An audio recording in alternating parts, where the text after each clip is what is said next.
we rollin'. Some rock, some wind, some rollin'. Some rock, some wind, some rollin'. Some rock, some wind, some rollin'. Some rock, some wind, Hi, my name is Loris Crow, and we are executing a Showtime. Zig SHOWTIME is a show and a community for makers. Watch the show to learn about interesting projects, and join the Discord server to share what you're working on and to collaborate with other members of the community. And if that's not your style or you're new to Zig, make sure to check the other Zig communities to find one that suits you best. Hello everyone, episode 23, I believe. So, not bad. I see that people are excited about the intro again. That's nice. What do I have for you before we start? So we have an interesting interview coming up, then another very interesting talk about another programming language. But before we get into that, let me show you a couple of things. So first of all, I wrote this blog post recently. If you haven't seen it, I would kind of recommend you check it out. It took me a long time to write it. It's not perfect, but I don't know. So I'm bringing this up not just to mindlessly shield what I'm working on, but frankly, I have no problem with that. So that's also part of the equation. But it's also because this is a general perspective that I would like to explore a little bit more with Zig SHOWTIME, with the interviews of people that, like, Zig SHOWTIME started with just talks about projects that people are working on with Zig, and that's awesome, that's great, and I frankly I hope to have more of that also in the future. But at one point I depleted my pool of speakers, and I'm happy to see that new people have come into the community, and I'm waiting for them to become ripe so I can harvest new talks from them. But in the meantime, what should we do with the show? And one thing that I want to explore is this idea of trying to understand, all the things that are not code, everything else that's part of the overall game, whether it's the open source game or some other type of game. And in this sense, that's also how why I'm choosing certain people to come on the show to interview. And while I think these first few people are, how can I say, they're somewhat, I would say, obvious choices. In the future, I hope to also bring on the show people that are a little bit more outside of software development, because I think there are some point of views that could be very, very useful for us. For me personally, because actually, the point is, I am doing the show for you, the viewers, to a degree. The show is also for me, and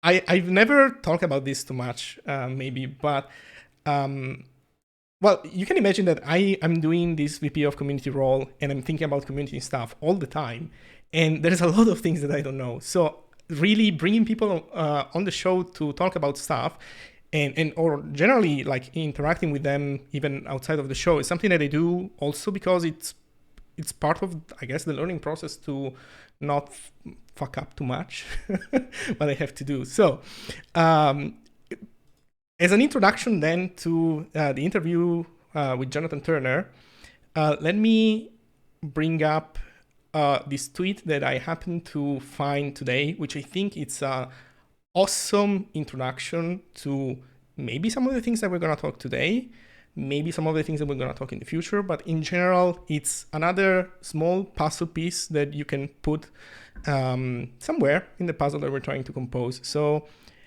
this is the tweet. I'm increasingly thinking that every functioning system has two forms: the abstraction that outsiders are led to believe, and the reality that insiders actually and carefully operate. You don't incrementally learn a system. You eventually unlearn its necessary lies. And there's also more comments in this Twitter thread, and I like also I like to like the first follow-up. There's more. So if you go on Twitter and search for Dakami, you will find more. But I also like this extra comment. I place a high premium on honesty, but I also like things that work.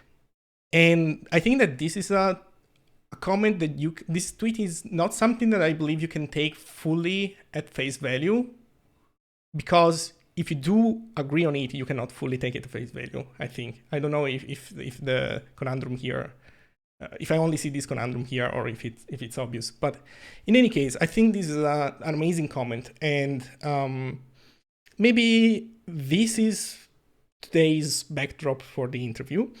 Final point about transparency and honesty. The last interview with Abner was more structured. We had a set of points that we wanted to go over and that were agreed upon beforehand. And from there, we had the interview, and some questions were like off script, some others were some things that we knew we wanted to go over. Today is different. Jonathan has been doing interviews of his own on his own channel, and he has this style where he just does the interview without a set schedule, a set I don't know, a list of things that he has to go over. So for this interview, I was curious and I wanted to try the same style. And the idea is that I don't know if I end up in a situation where I don't know how to proceed with the conversation. I think I'm sure that he'll be able to pull me out of any problem since he's used to this style. But yeah, today I wanted to try this. So heads up, just so you know. With this, I think we can go into the interview itself. So the interview is, oh no, I selected the wrong thing. Never mind. You haven't seen anything. There we go. Oh, okay. Let's go. The Community Backstage, JT. Hi, Jonathan. How are you? How's it going? Oh, not bad here. Not bad. Well, actually, it's been a weird week. I have trouble sleeping, but people don't care. So, how it's been for you? It's been good. It's been good. I think some people may know this already, but yeah, I announced that I was leaving Microsoft like a month or so ago. So I have been full time working on projects like the YouTube channel and New Shell, which we may talk about a little bit later. But Yeah. it's been good. It's been good. How is it flying solo? Is it scary? Yeah, it's scary. I feel like there's you have to learn a whole bunch of stuff. You get so used to kind of the corporate warm blanket. And then when you step outside of that into the brisk, cold reality of the world, you're like, oh, I have to learn how to do a bunch of new things I didn't know before for all this to work. But in that sense, you also have to trust yourself. You have to lean on your own intuition and hope that you can learn from your mistakes along the way. And often you do. So, so far it's been scary, but it's not been scary in a way that's like paralyzing. It's been scary in a way that kind of says, okay, Mm-hmm. let's brace, let's get ready, let's learn, and then let's do the next thing. I see. Okay, I guess maybe we should start from the beginning. I leave it to you to decide precisely what the beginning should be. But so I think when we were discussing about this interview, you mentioned that you worked on TypeScript and then Rust. Can you like give a simplified version of the storyline so people can understand where you're coming from? Yeah, just kind of a brief overview, and then we can kind of dig into any particular topic that sounds of interest to folks. Yeah. Yeah, I so in I graduated university at around 2000, and by 2006, I had started on a journey that was going to carry me like the next 15 plus years, which was I was using a programming language. I was a little un happy with what it could do, and I wanted it to do a little bit more. So I started working on my own programming language on the side, and then I worked on another one, and another one, and another one, and that kind of started this, many year adventure of working in programming languages. So I went and went to grad school and got a degree in it, and then I went and worked at Microsoft, and I joined the TypeScript team at 2012, about May of 2012. So this is before it was even released. It was still called Strata. There was like all of 3 teams using it a little bit at the time. So I got to help uh, create TypeScript with that team and help them finish the public release, put it out, and then I worked on TypeScript for 3.5 years after that. Left and then worked at Mozilla and worked on the Rust project and helped them transition Rust from being an academic language aspiring to be an industrial strength language, kind of like help them in some of the transitions that you need to do to carry a language to be industrial. And worked on that for a while and participated in, like, the community team and stuff like that. What would And be where your like the things that you were doing with Rust? so with Rust, there's kind of the public facing stuff I was doing, and then there's like more private stuff that I was doing. So the So the public more public lies and the actual work. yeah, exactly. Hint, hint. There's a lot of the community backstage. But yeah, there is the sense of okay. So the public stuff that I was doing was things like designing the error messages, working on the language server uh, aspect, working on the survey. Um, I worked on Servo for a while. There's another Rust thing that I did. I can't remember off the top of my head. But backstage, you had a group of really intelligent folks that had, a lot of ambitions for Rust, but had never built a community, had never worked in a successful language like that before. So what I was doing was I was bringing a lot of experience from Microsoft and some uh, some good experiences and some, like, mistakes that we made, and then sharing that with the leaders of the Rust team at the time.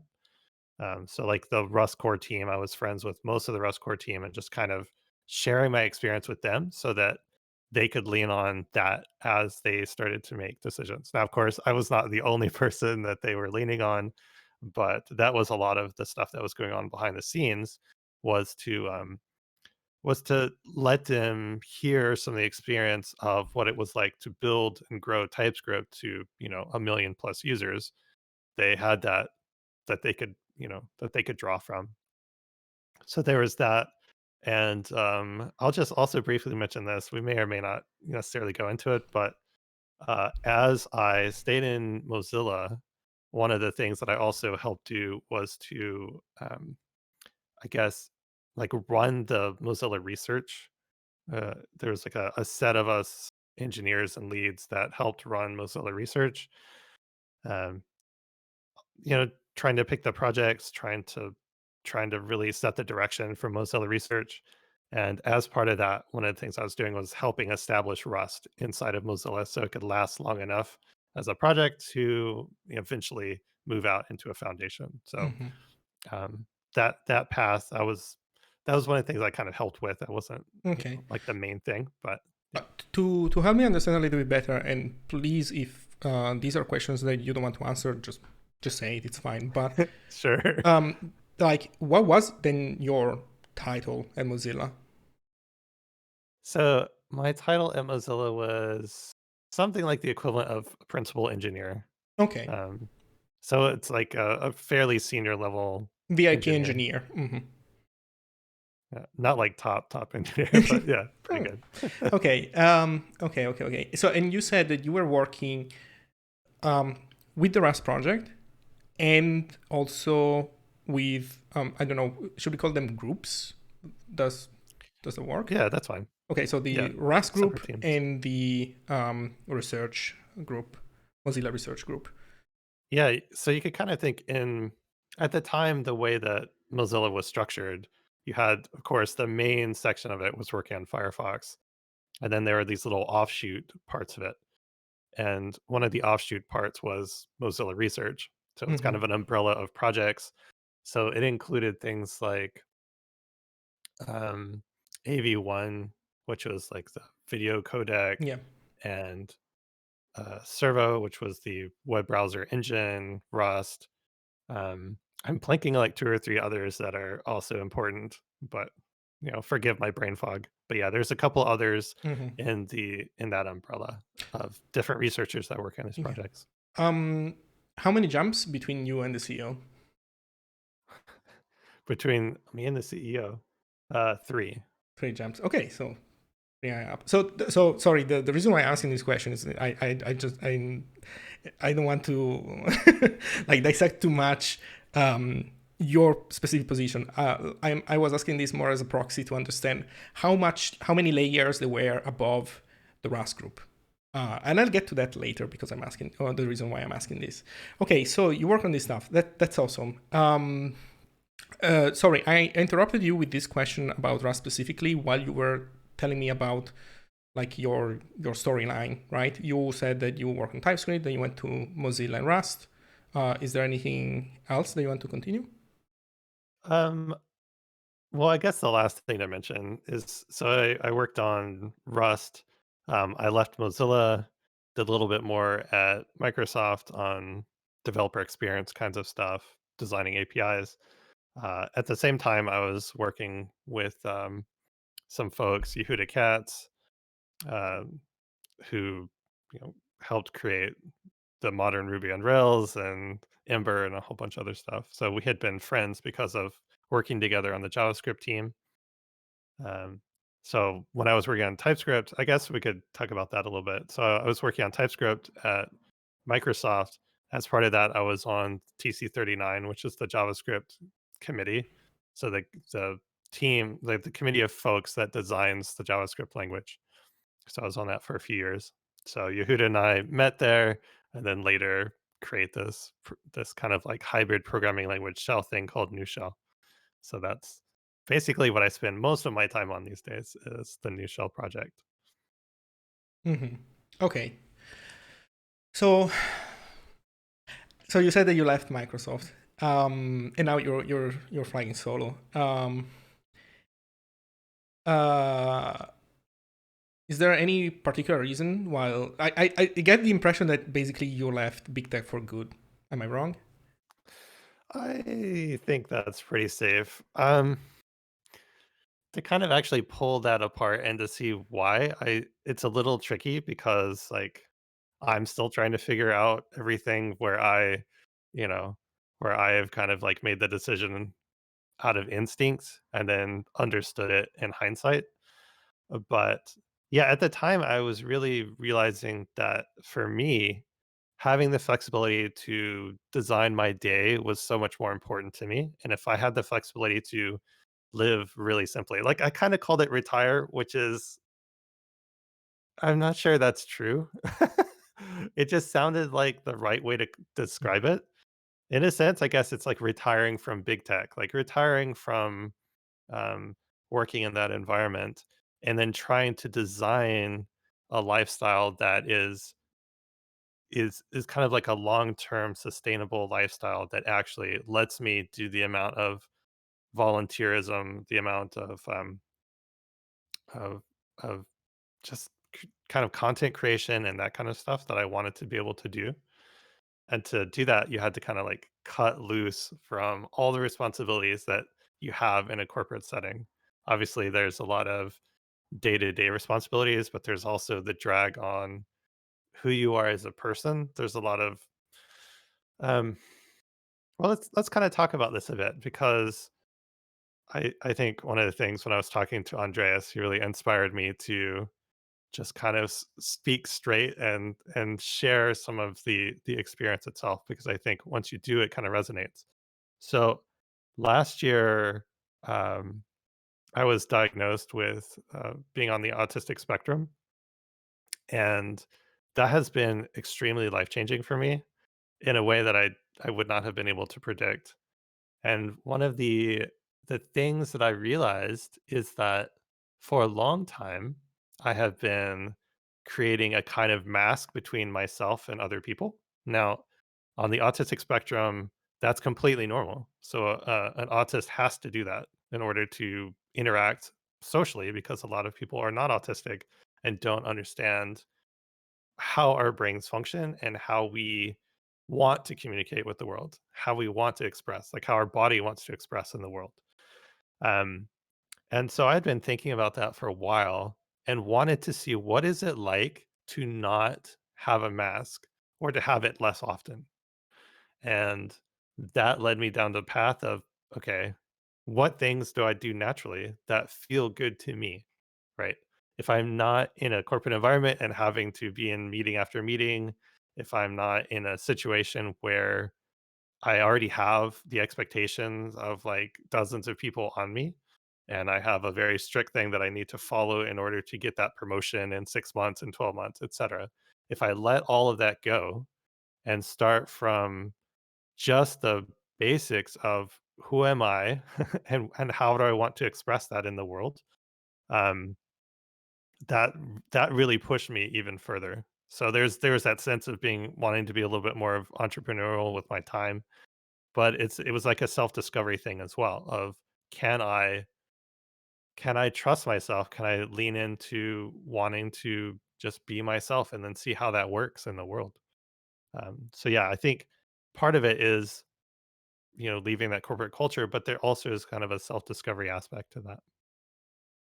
I see. Would you be able to name one of two things that were particularly hard for you, or maybe vice versa, like uh, to phrase it in the opposite way, that felt particularly liberating once you didn't have to do them anymore?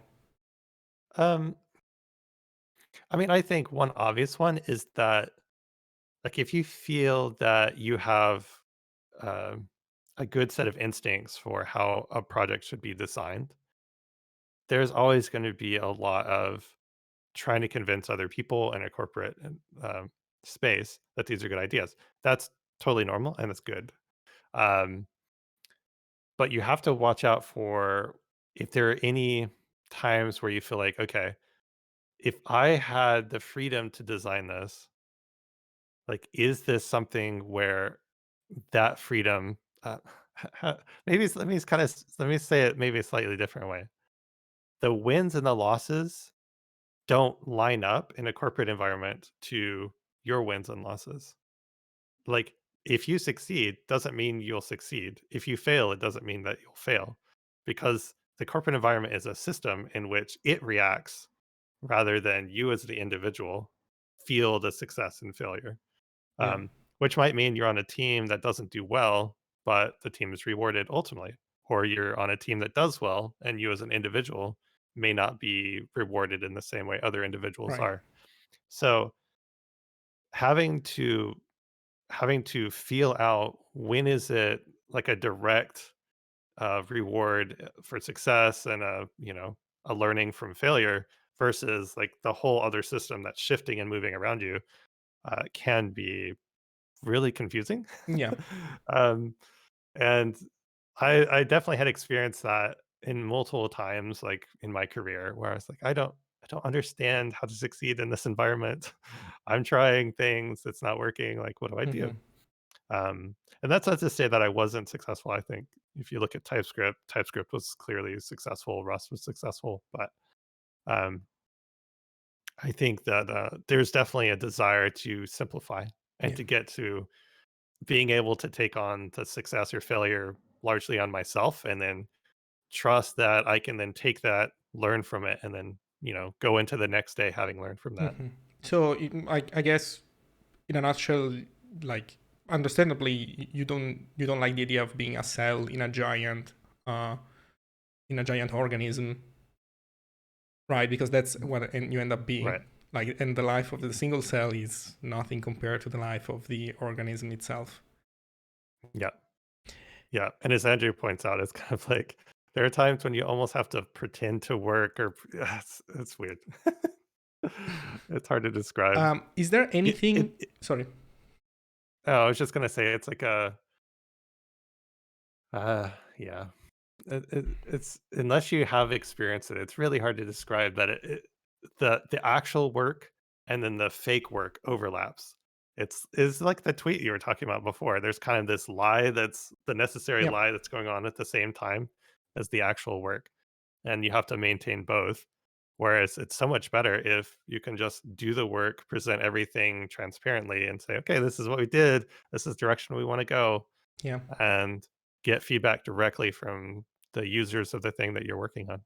Yeah, my impression of this is also that the more the system is inefficient at allowing information to percolate, like to run through the system, the more optics become important and the more you have to play this game. And like for me, even in an infinitely smaller company, which was Redis Labs compared to what Microsoft is, that already for me was way more than what I was willing to take.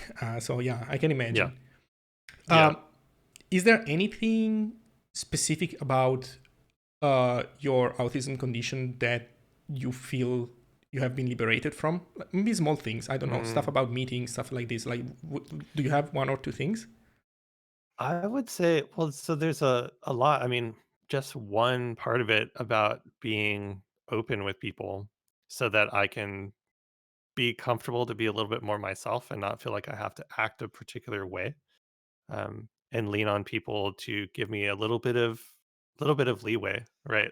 Mm-hmm. Things that how I want to act and how I want to talk about stuff is going to be different. Um,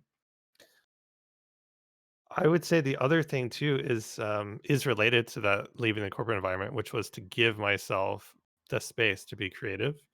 Um, like I could feel that tension, wanting to be creative, wanting to be able to pick up and then take the day and then break it into what makes sense for me. Um, from a kind of a in an autistic sense, there's this kind of a hyper focus that happens.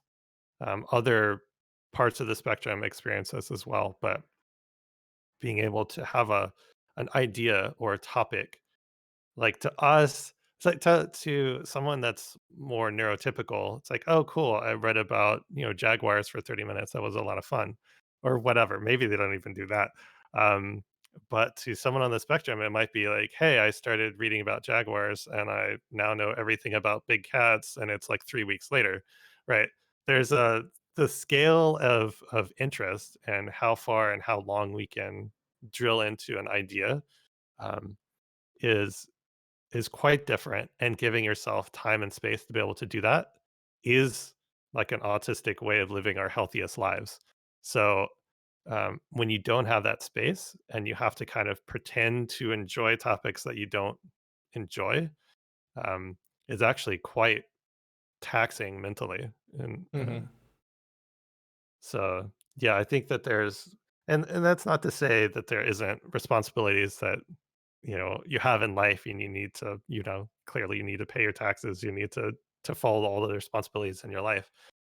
But the more that I was noticing, that the more that I gave myself space to follow those interests, like over a long holiday or on a vacation, like, when we started New Shell, I went on a 2-week long vacation and spent at least half of it solid just working on New Shell, because to me, that was the most satisfying way to vacation. Even Mm-hmm. though I was in a mobile home traveling the country, I was like, I would just prefer to work on this project. And to me, that was when I was the happiest. Okay, I see.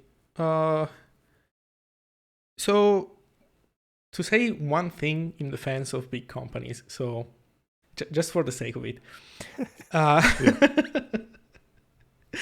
um, how much of this do you think was because of the path that you chose? Because I can imagine, well, maybe I'm wrong, so feel free to correct me, but I would assume that like I'm assuming that a principal engineer has a more, I don't know, high level job than a senior engineer. I would assume that a senior engineer is allowed more easily to have like 3 days straight where they don't have meetings.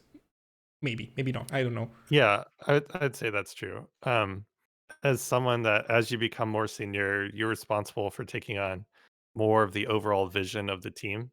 So you're meeting with people. It's not actually, I don't dislike meetings. I don't want to give that impression either, because I actually do like communicating with people, and I do like connecting with people and seeing how ideas can fit together and how we can solve problems. To me, that's a lot of fun. But the there's kind of a tax on top of that. There's the, you know, the corporate culture tax on that, where it's like, okay, a lot of the what's going on is stuff that I have to do as part of paying into this particular corporate culture. And it's not specific to any one company. I feel like every corporation especially has the, the Google way or the Microsoft way, the IBM way, whatever it is, where Hmm. you have to be doing X amount of work in this extra thing. And but yeah, I would say that there's still ways to get freedom. There's still pockets of freedom inside of the corporation. And of course, people, the more you enjoy your job in that particular space, the more you're going to thrive in that particular space. So that's natural. So a good manager will help you find the place that's best for you in that part in your career. So you can kind of, you know, d- spend more of your day doing things that you want to do and then naturally be more Hmm. productive. Okay, I have one last question about Microsoft, and it's a more lighthearted question, and I think then we can maybe switch to other stuff. On a scale from 1 to 10, so let me give a tiny little bit of context. I have never worked at Microsoft, but I did work for a while for a Microsoft Gold partner company. Um, it was a traumatic experience in some ways. One way in which it was traumatic was because we had to use Microsoft stuff. So I'm talking about the main thing I have problems with a lot of things, but the main thing I have problem with is Microsoft Teams. So from a scale from 1 to 10, I'm assuming that you also had to use Teams yourself, being at Yeah. Microsoft. On a scale from 1 to 10, how much did having to use Teams impacted your choice of leaving Microsoft?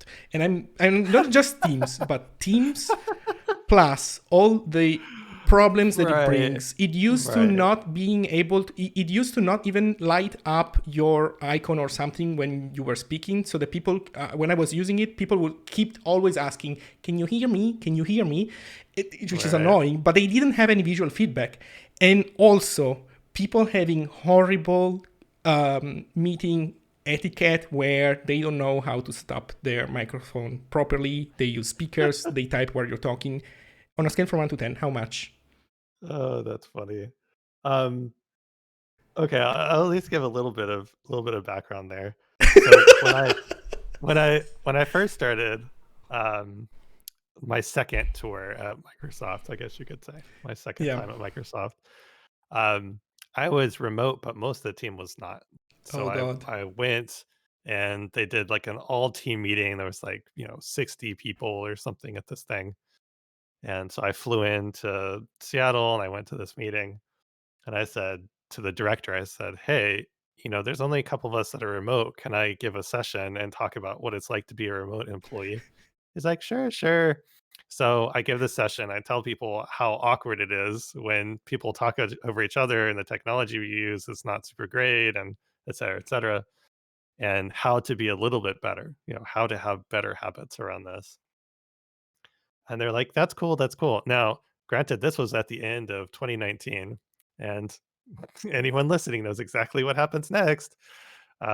So we all went remote, in like 6 months.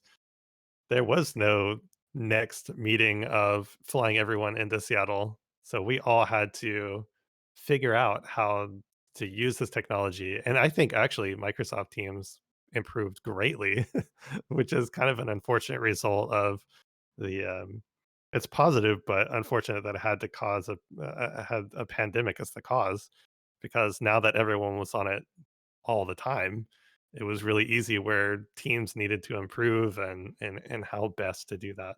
So yeah, I think by the end, it was definitely better. Yeah. It was. I don't know, Okay. 1 to 10. Okay. It's fine. It's fine. You don't have to answer. I'll default to 7. Uh, I mean, um, it's like all these systems are like kind of meh, right? Even Discord has its problems. Like all of these are like, Yeah, I agree. But what really struck me hard and made me super disappointed of this is that I remember clearly when I was a teenager, and me and my other teenager friends had better etiquette when staying in Discord, Ventrilo, like the communication, voice communication tools of the time. And right. we were just coordinating to play video games, and we were more effective than people doing it for a living. Right. In my job, it was so bad. Um, like the Microsoft partner company. Oh, people are saying Mumble TeamSpeak. No.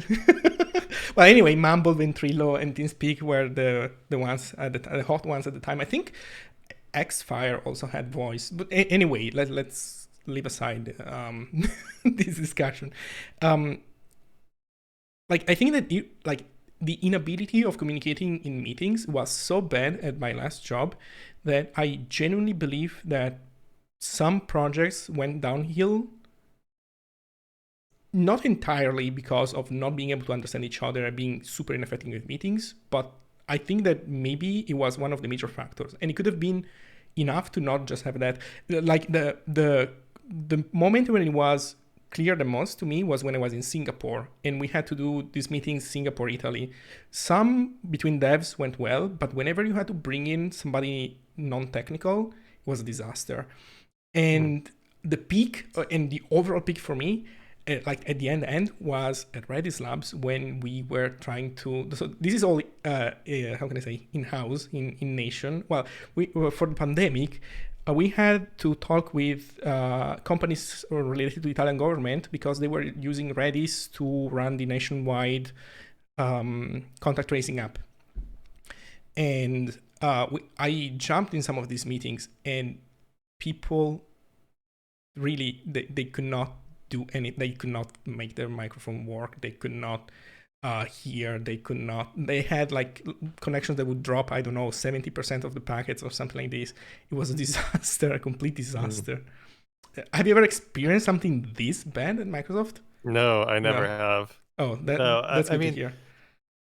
for so a company like Mozilla, it was interesting because most of it's distributed. So a lot of the people are used to treating, things like chat and video, like jumping into a video call one on one with someone as just like bumping into them in the hallway.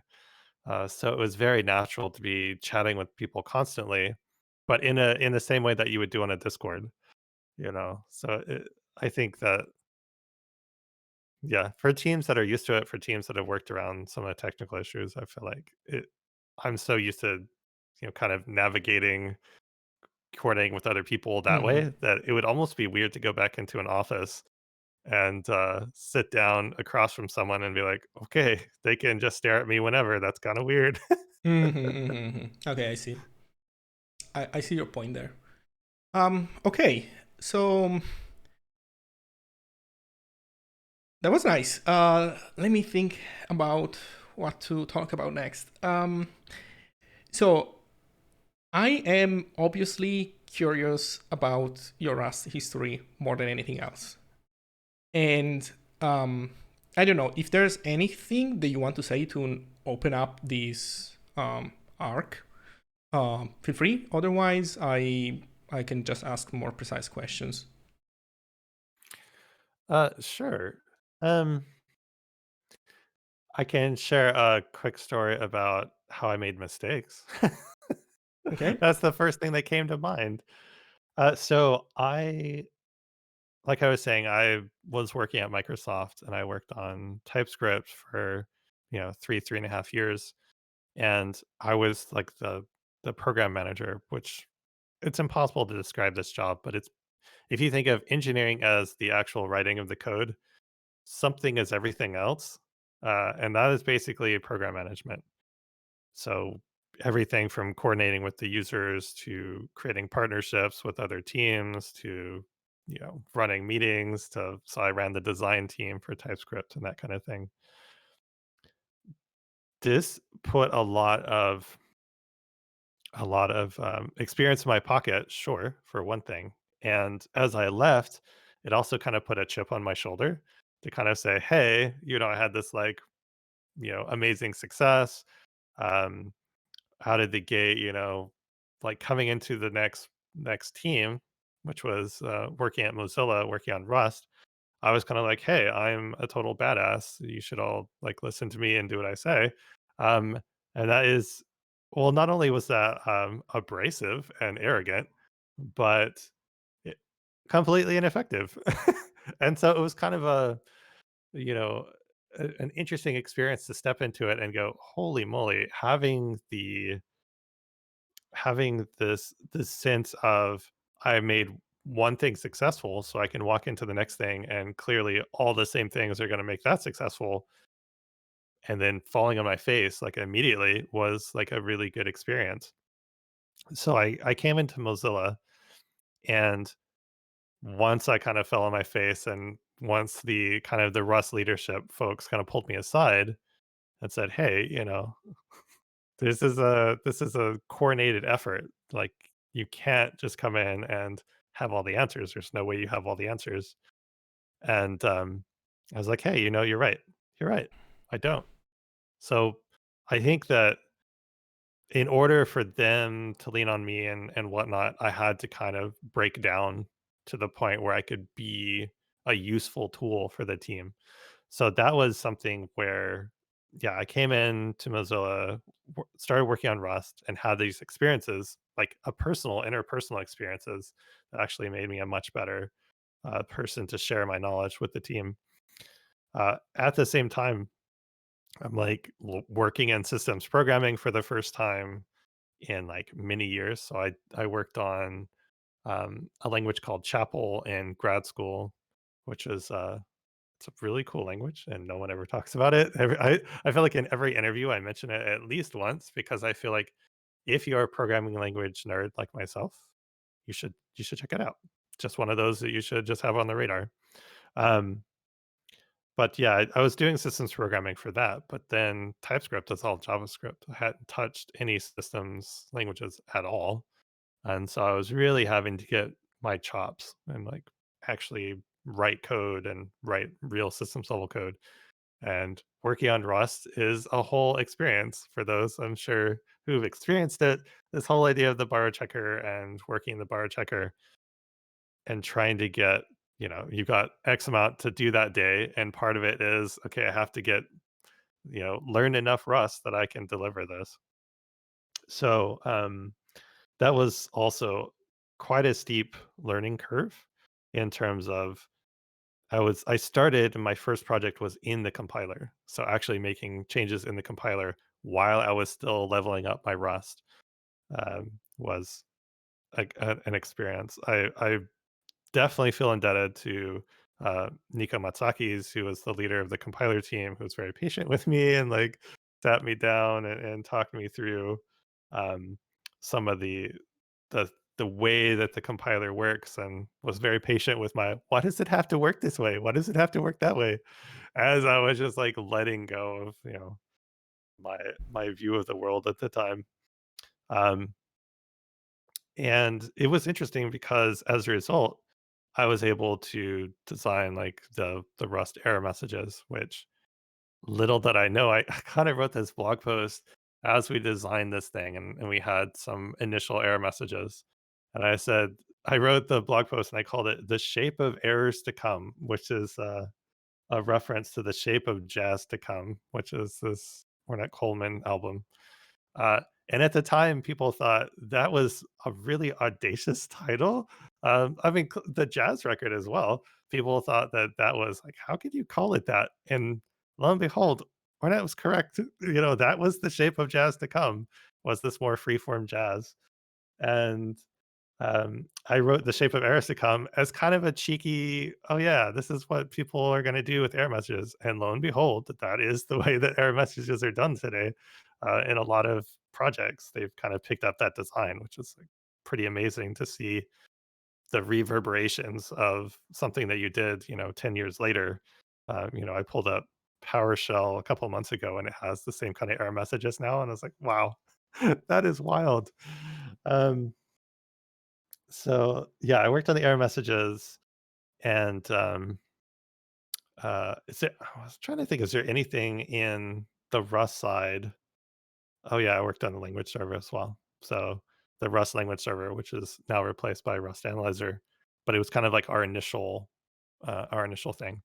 But the reason that I worked on the Rust Analyzer is that, you know, as, as a team at the time, so this is 2015, as the Rust team, I was talking to them about, like, how can we actually go the right direction?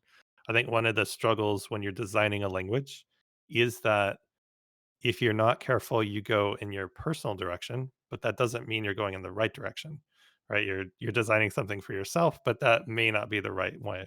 Hmm. Um, that's not to say you shouldn't include yourself as a vote in the right way to go, especially if you're the architect or the lead designer.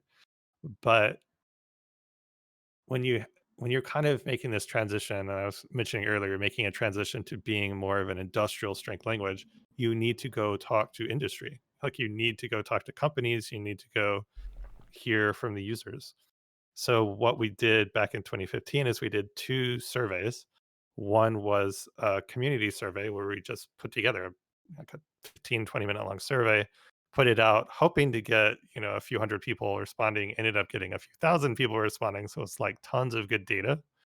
And then we also set up cold calls to companies that were interested in Rust and were interested in talking to us. So some of those had adopted Rust and some of them had not adopted Rust. They were just kind of, somewhat interested. We had a contact over there and we just kind of reached out and said, "Hey, can we call you up and talk about Rust for an hour?"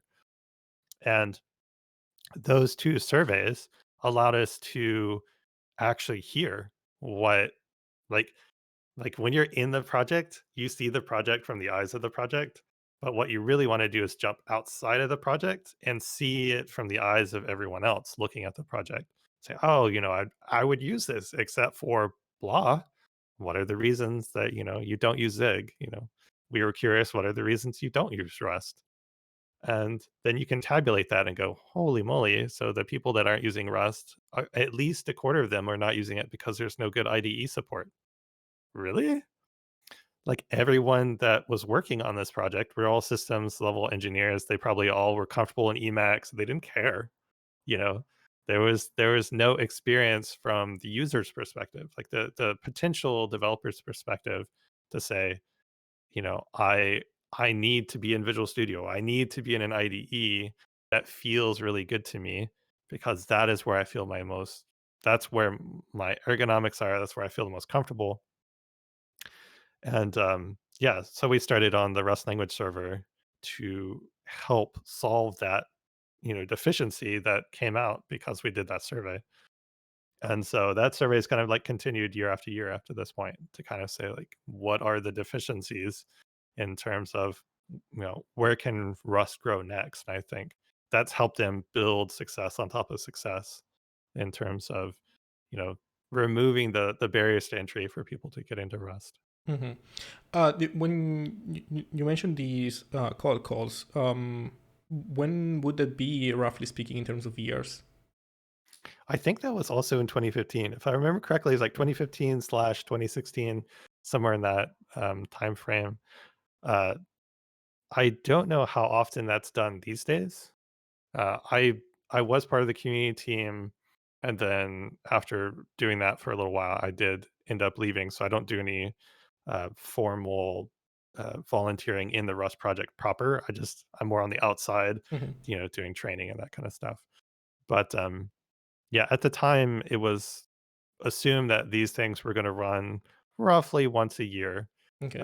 We could have check-ins with people at the conferences as well. So if companies wanted to come and talk at the conference, that's a good face-to-face time that they could use as well. Were you running trainings like by yourself, or like as a Mozilla employee, or what? I didn't. I picked that up later, so that was more of a recent thing to say, Oh, what kind of content do I want to create?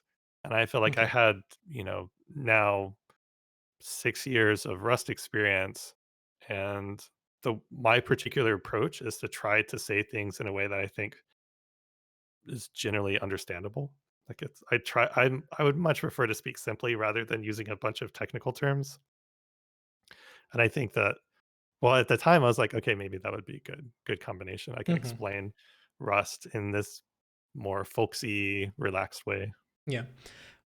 Okay, so calls like somehow interacting with the industry, that makes total sense.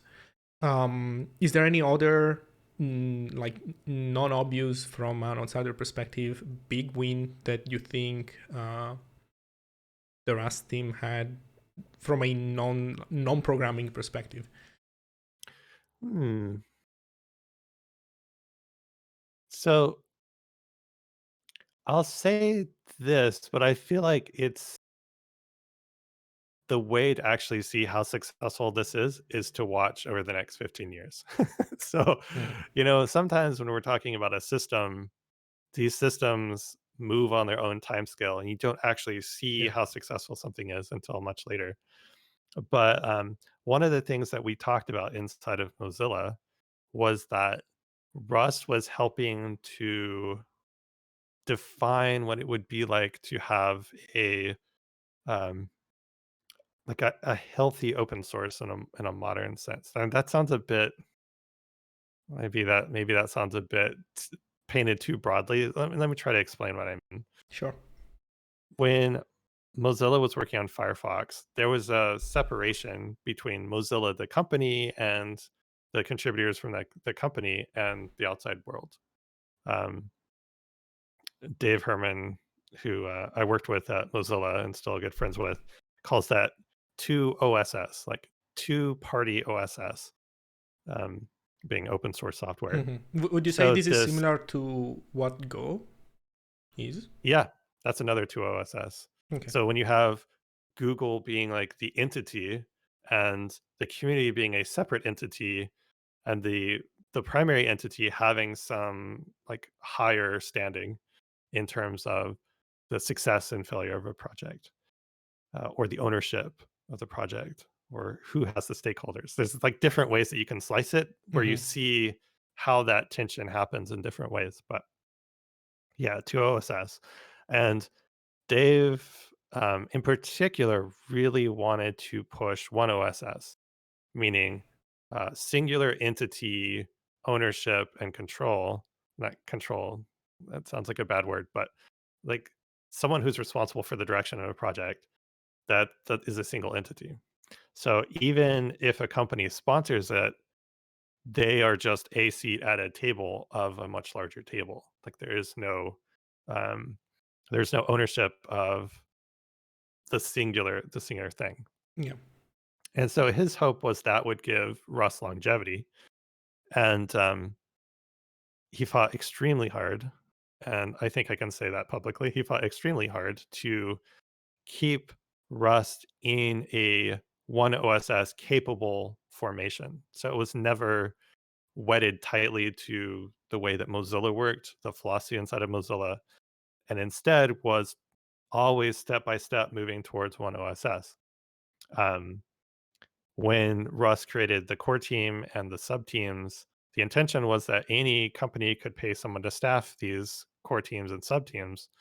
Um, but it would be these would be kind of design bodies or voting bodies or community bodies. Like they're not, you don't pay to get a seat and you don't pay to get a vote, right? You're just a contributing volunteer among other volunteers on these teams, and that was really important. Um, at the time, it very much caused some friction because, you know, hey, I'm paying for everyone that works on this project, so why don't I get to have complete control? Is a natural thing. It's a natural thing to ask. Like, why not? But, Dave was very strict to say, like, no, this is a independent entity and it should act like an independent entity. And that worked for Rust. It did not work for Servo. Servo was not allowed to become independent like that in the same way. I think I can say that publicly. I now have, so it's done now. Um, and that makes a big difference. So we had hoped that we could do the same thing with Servo and to create an independent entity, and weren't able to do that. But with Rust, we were. And I then coordinated after Dave moved on to another company. I worked with the director to coordinate um, keep funding the Rust project, and then over time it was going to tail off. Like we knew it was just going to over time people would move on to other companies, and that would be fine. Um, but it would last as long as it needed to, and it would transition at some point. Now, of course, I didn't know what was going to happen. There was no, I don't want to imply that I had any knowledge about any changes that Mozilla was going to do structurally that impacted negatively a lot of people. And it was, I don't want to say anything about that in particular. Um, what I mean more was the preparation. We knew years ago that Rust would eventually largely become a foundation. Like there would, at some point in the future, it would support itself by having a conglomerate of people, of companies that would work together. Like we just kind of knew that that was the direction it was going to take. We didn't know what that was going to look like or how it was going to work. But again, it was mostly based on this idea of this one OSS. Like so, some entity um, here that would be like the core team if you want to help direct Rust, it's you're all working together on the core team. So the foundation itself isn't even a controlling entity for Rust. Like it doesn't tell Rust what to do because that would also be a 2OSS solution, right? So the um the owners and the way that it works together is in one place. And it's a bit nuanced, it's a bit textured, but maybe that's a good general idea. Thank you. Okay, that makes a lot of sense from my perspective. I think I understand what you're saying. So that's awesome. Honestly, I wrote that in a blog post, but honestly, I was generally very happy when the Rust Foundation happened. I won't ask you to comment, but as an outsider, I have the impression that Mozilla is very unreliable. And aside from the layoffs that happened, also generally, I don't know. I don't understand how certain things are going and why Firefox has certain problems that haven't been fixed in years, which I still have hold grudges against these problems, while the CEO is talking about new products and VPN stuff. So it's like not VPN, but Mozilla. Anyway, so that was awesome. But so here's another question, and let me actually preface this so that it's not clear that I'm not like trying to trap you into saying something that you don't want to say. The preface is, when I was working on the Ziglang website, I did an overview of all the websites that other programming languages have to steal good ideas. And like some people were complaining on the internet that some ideas, like the Zig website, seem to copy some other ideas. Yes, it totally does. I saw something nice. It's mine now. Thank you.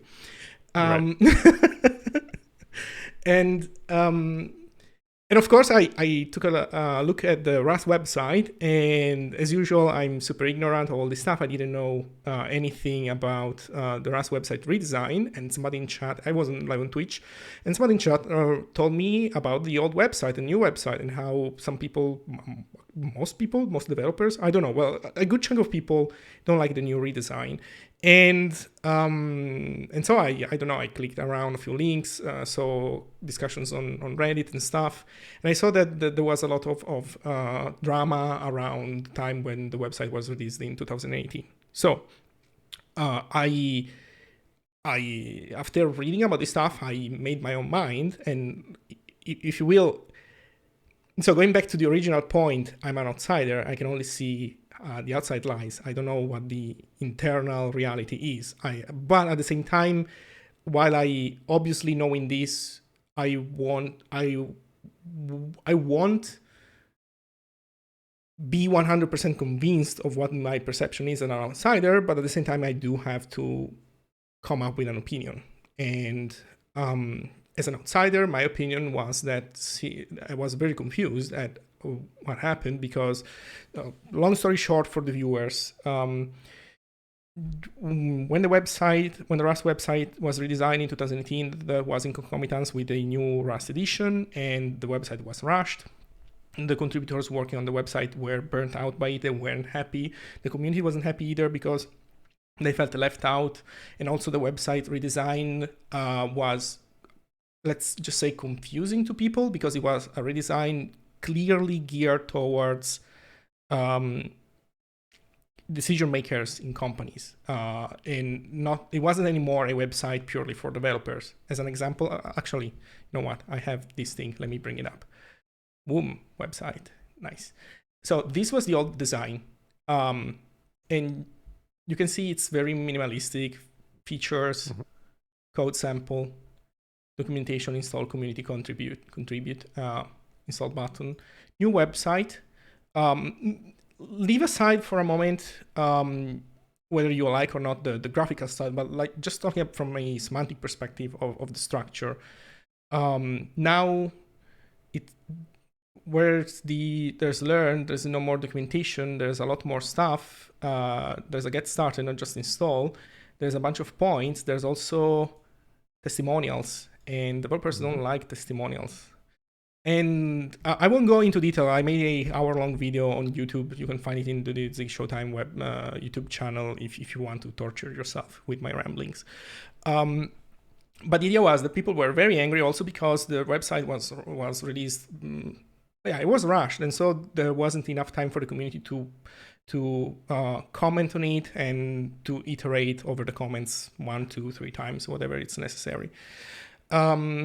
And while I was looking at this, I was asking myself, like, how can you do this? How can you do this to yourself? If you're a fully independent organization, why? Why is somebody in the Rust organization forcing this deadline on people this way? And oh man, I don't have the tweet. Actually, you know what? It's so nice that I need to bring this up. Because Andrew made a similar tweet the other day. I have to bring it up. Sorry, give me a second. It's too funny, because I think it's really on point. Let me see. Because it seemed to me super weird that the people would do this to themselves in a project that wasn't fully corporate. And man, I give me just a second. Sorry, I know this is annoying, but the tweet is so good that I have to do it. Actually, you know what? I'll go on my own profile and I'll grab it from there because I retweeted it.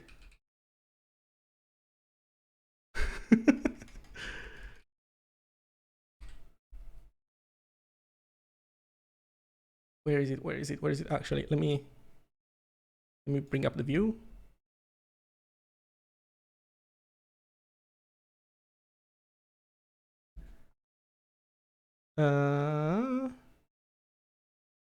Yeah, there we go. So this was Andrew complaining about the latest LLVM release that was released without closing all the blocking bugs. But anyway, this is another issue. But yeah, I think this is so real. Like, why is the deadline more important than other realer stuff? In which, in the case of the Rust website, I guess wasn't bugs, but like, yeah, the deadline is fake. So I was really confused by these, and I ended up assuming that there must have been influence or somehow from the Rust, or sorry, from the Mozilla organization that forced this on people in the Rust project. Otherwise, why would they do this to themselves? So my question for you is, at the end of the day, how would the Mozilla company evaluate people that worked on the Rust project? They had to, right? You or people working there, they had to have a manager in Mozilla. Right. Evaluating them, and that has to have an impact on not the overall direction of the project, but like on some minor things on the day-to-day, or how people do things. What can you say on this? My experience at Mozilla wasn't all that different from other kind of corporate cultures in that sense. So as a junior engineer, you're just going to work on the project that you're working on. As a senior engineer, you're still largely working on that project. But the higher you go, the more you're expected to spread out your influence, like be able to influence more than one project to make it successful. And I don't know if this relates to your website. It really doesn't. We can maybe talk a little bit about that, but Hmm. um, this idea of checking additional sets of boxes so that you're performing at a particular level is part of that tension we were talking about with corporate cultures, I think. Where if you're, maybe your passion is working on this one project, but if you're not going out and helping the other research projects succeed, um, then you don't check that box, right? And then when it comes time for reviews, it's like, well, you don't have that box checked, and that would be really good for you to have checked that box. And that's not to say that there isn't a good intent there. As a more senior engineer, you should be going and helping other projects. Like that's a lot of experience that's just sitting around, not being spread to these other teams. Um, or if you have particular expertise in a particular style of coding, and they can benefit, then spending time with them to make sure that they can learn from that or use you in some way is really beneficial. So there's good intent, but yeah, I would say the Mozilla culture in that sense is very similar to other corporations. They do expect you to. Um, it's not necessarily go out and promote Mozilla as a brand or anything like that per se. But you do have this. It is important that you're contributing to the the company's success. So for Mozilla, that was, are you, is Rust in a sense enough? Well, excuse me, is Rust in a sense enough? Um, well, maybe not. As you get more senior, maybe you should be contributing some of that knowledge to Firefox itself. As one example. Hmm. Um, yeah. About the website itself, do you have any extra comment there? Um, I would say that if we put ourselves back in 2018, and a lot of people have talked about bits and pieces of this public. I'm not saying anything I think that's out of turn. But it was extremely stressful time for all teams involved. It wasn't just the website. So that was the first time where the project shifted into a gear that was, we're going to do a big release. And there was a lot of pressure on people to make sure that the 28 Rust 2018 was a success. So the design of the language, the polish of the documentation around it, the website was part of this marketing effort. There was a couple of pieces that were going along with that. Like you mentioned, the shift in tone of the website. Some people were not a fan of the shift in tone, where it's clearly not just for developers anymore. It is for a larger audience, a more broad audience. Um, I will go on the record to say this is a good shift. Now it may have over pivoted, may have shifted too far, but developers themselves are not enough.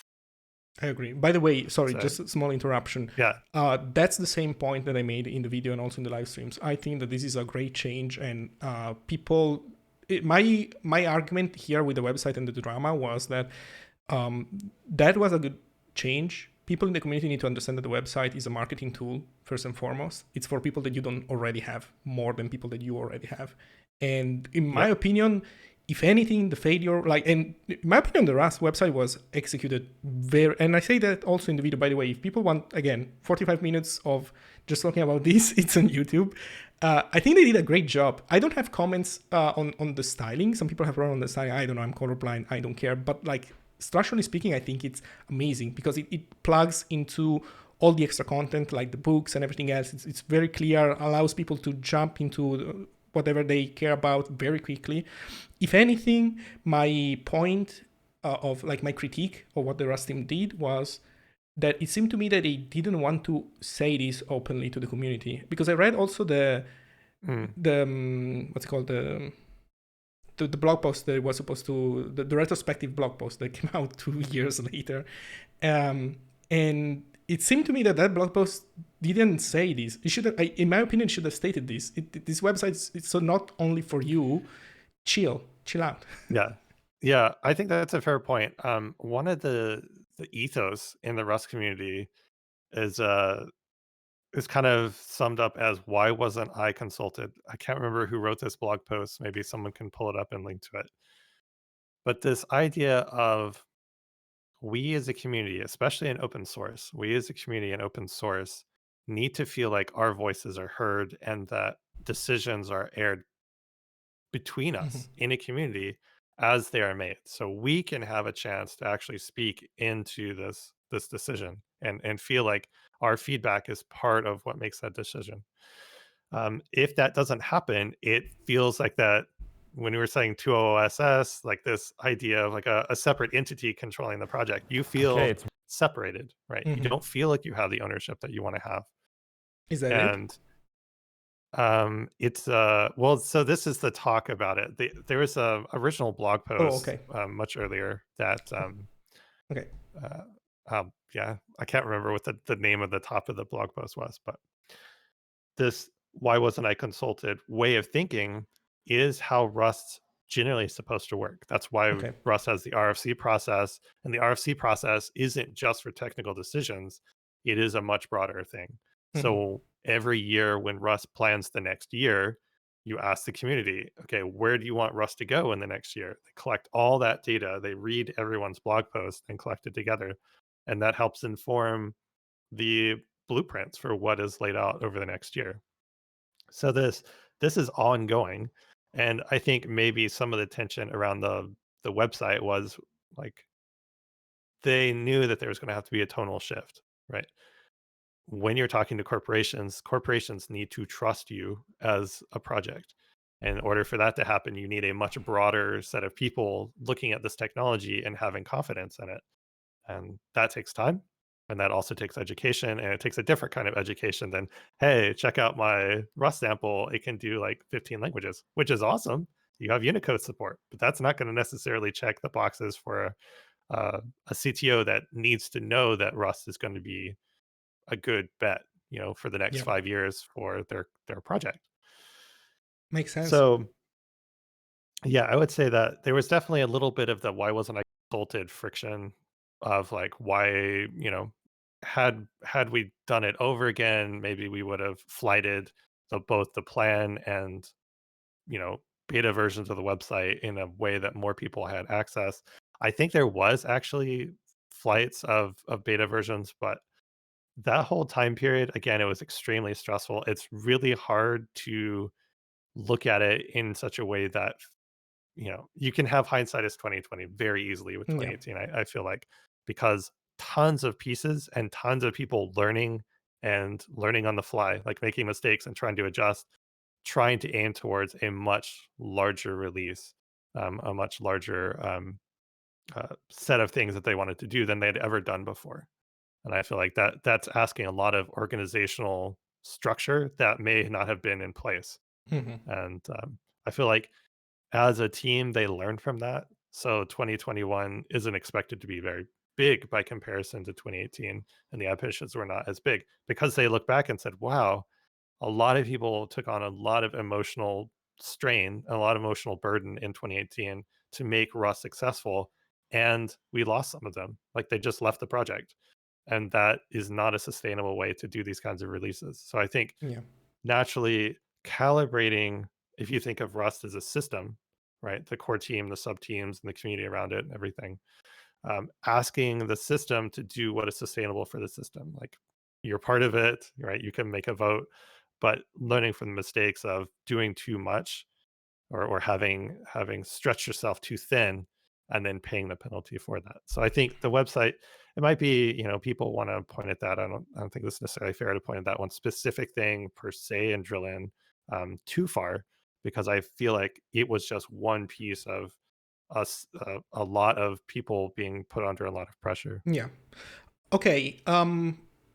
I apologize for wanting to drill on this down so much. So stop No, it's me fine. if you don't want to talk about this, but also for the viewers, before people start thinking that I just want to hate on Rust. My point of view on this is that I it really confused me because my experience in the Zig organization, which obviously is different, it's minuscule compared to Rust. So obviously it's not a one-to-one, but that's what I know. And so that's where I come from. And seeing this really confused me. And I do really look at Rust as the older cousin that is a bit forward in life than you are, and you kind of look at what happened to them because you know that's going to happen to you. So this really confused me. And here's okay. So one thing, I agree. The website, actually, in my opinion, the website as an end product it's a great success, and I completely disagree with everybody that complains about it, which is also an argument that I made in the video and also while streaming. But and also setting aside the retrospective thing.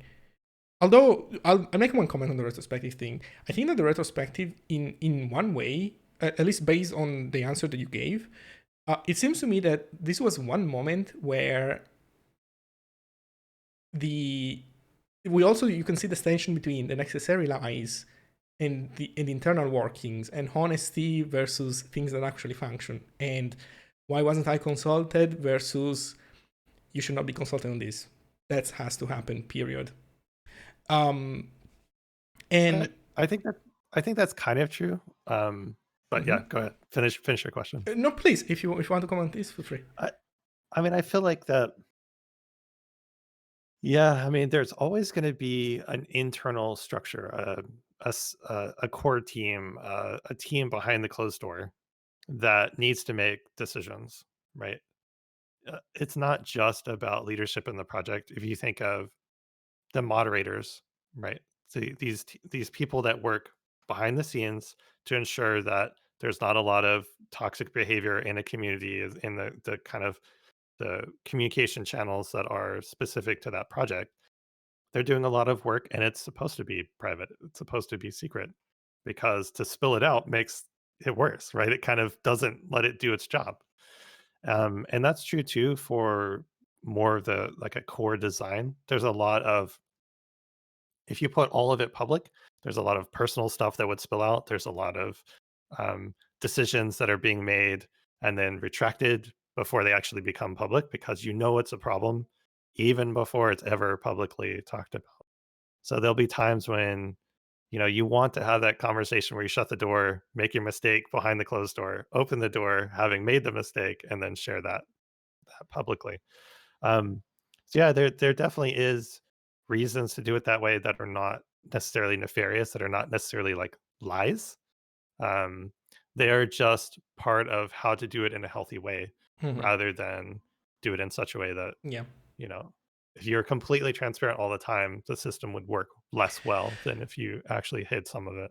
Okay, but in a I don't know, maybe you can tell me if you think I'm too naive about this, but I feel like it's not just a dichotomy like this. There's also a third option, which maybe not everybody can play. It's not a card that you can play all the time, but when I said earlier, like the lie versus how the thing has to actually work, would it really be? I feel like the problem is that the lie in this case is that everybody has to be consulted every time, and For every decision. that's a 100% thing, and it's presented as an absolute truth. And so, for example, in my case, and again, it's much easier for me because it's an organization with like a handful of people. While I was working on the website and coming up with my reasonings, I said on stream to everybody that the day the Zig project grows enough that we have to talk with CTOs, if I'm still here, I will change the website, and it's not going to be for you just anymore. It's going to be also for other people. And I'm telling you up front, this is going to happen if it's going to be my decision.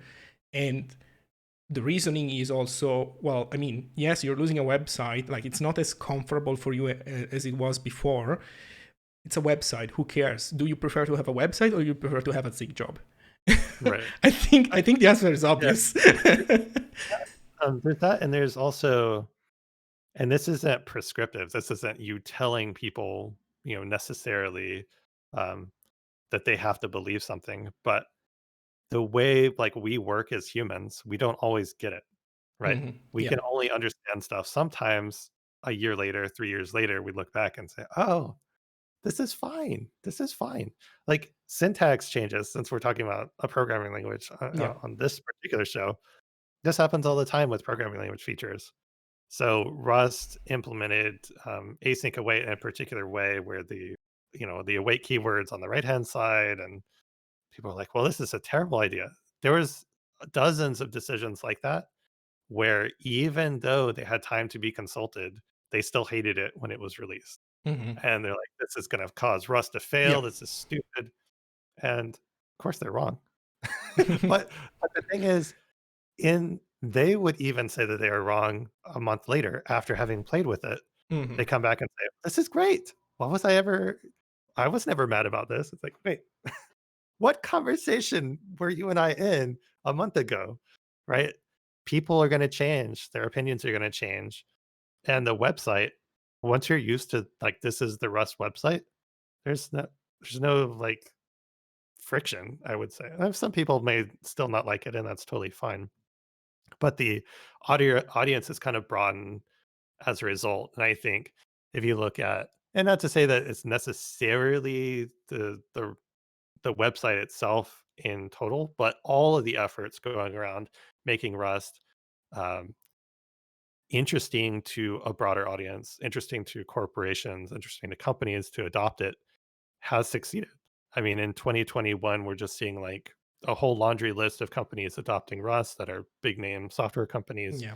And part of that, I think, was all the efforts going into the foundation, the website, the way that Rust talks about Sure. itself outside of, the kind of Yeah. core Rust fans and that kind of thing. I agree. There's also I guess, the point where people from the outside see these things happen and they say, well, obviously it's going to be like this. Like to them, things seems to, like success seems so obvious for certain things where it never was. People It had never to actually was. fight for It was, it.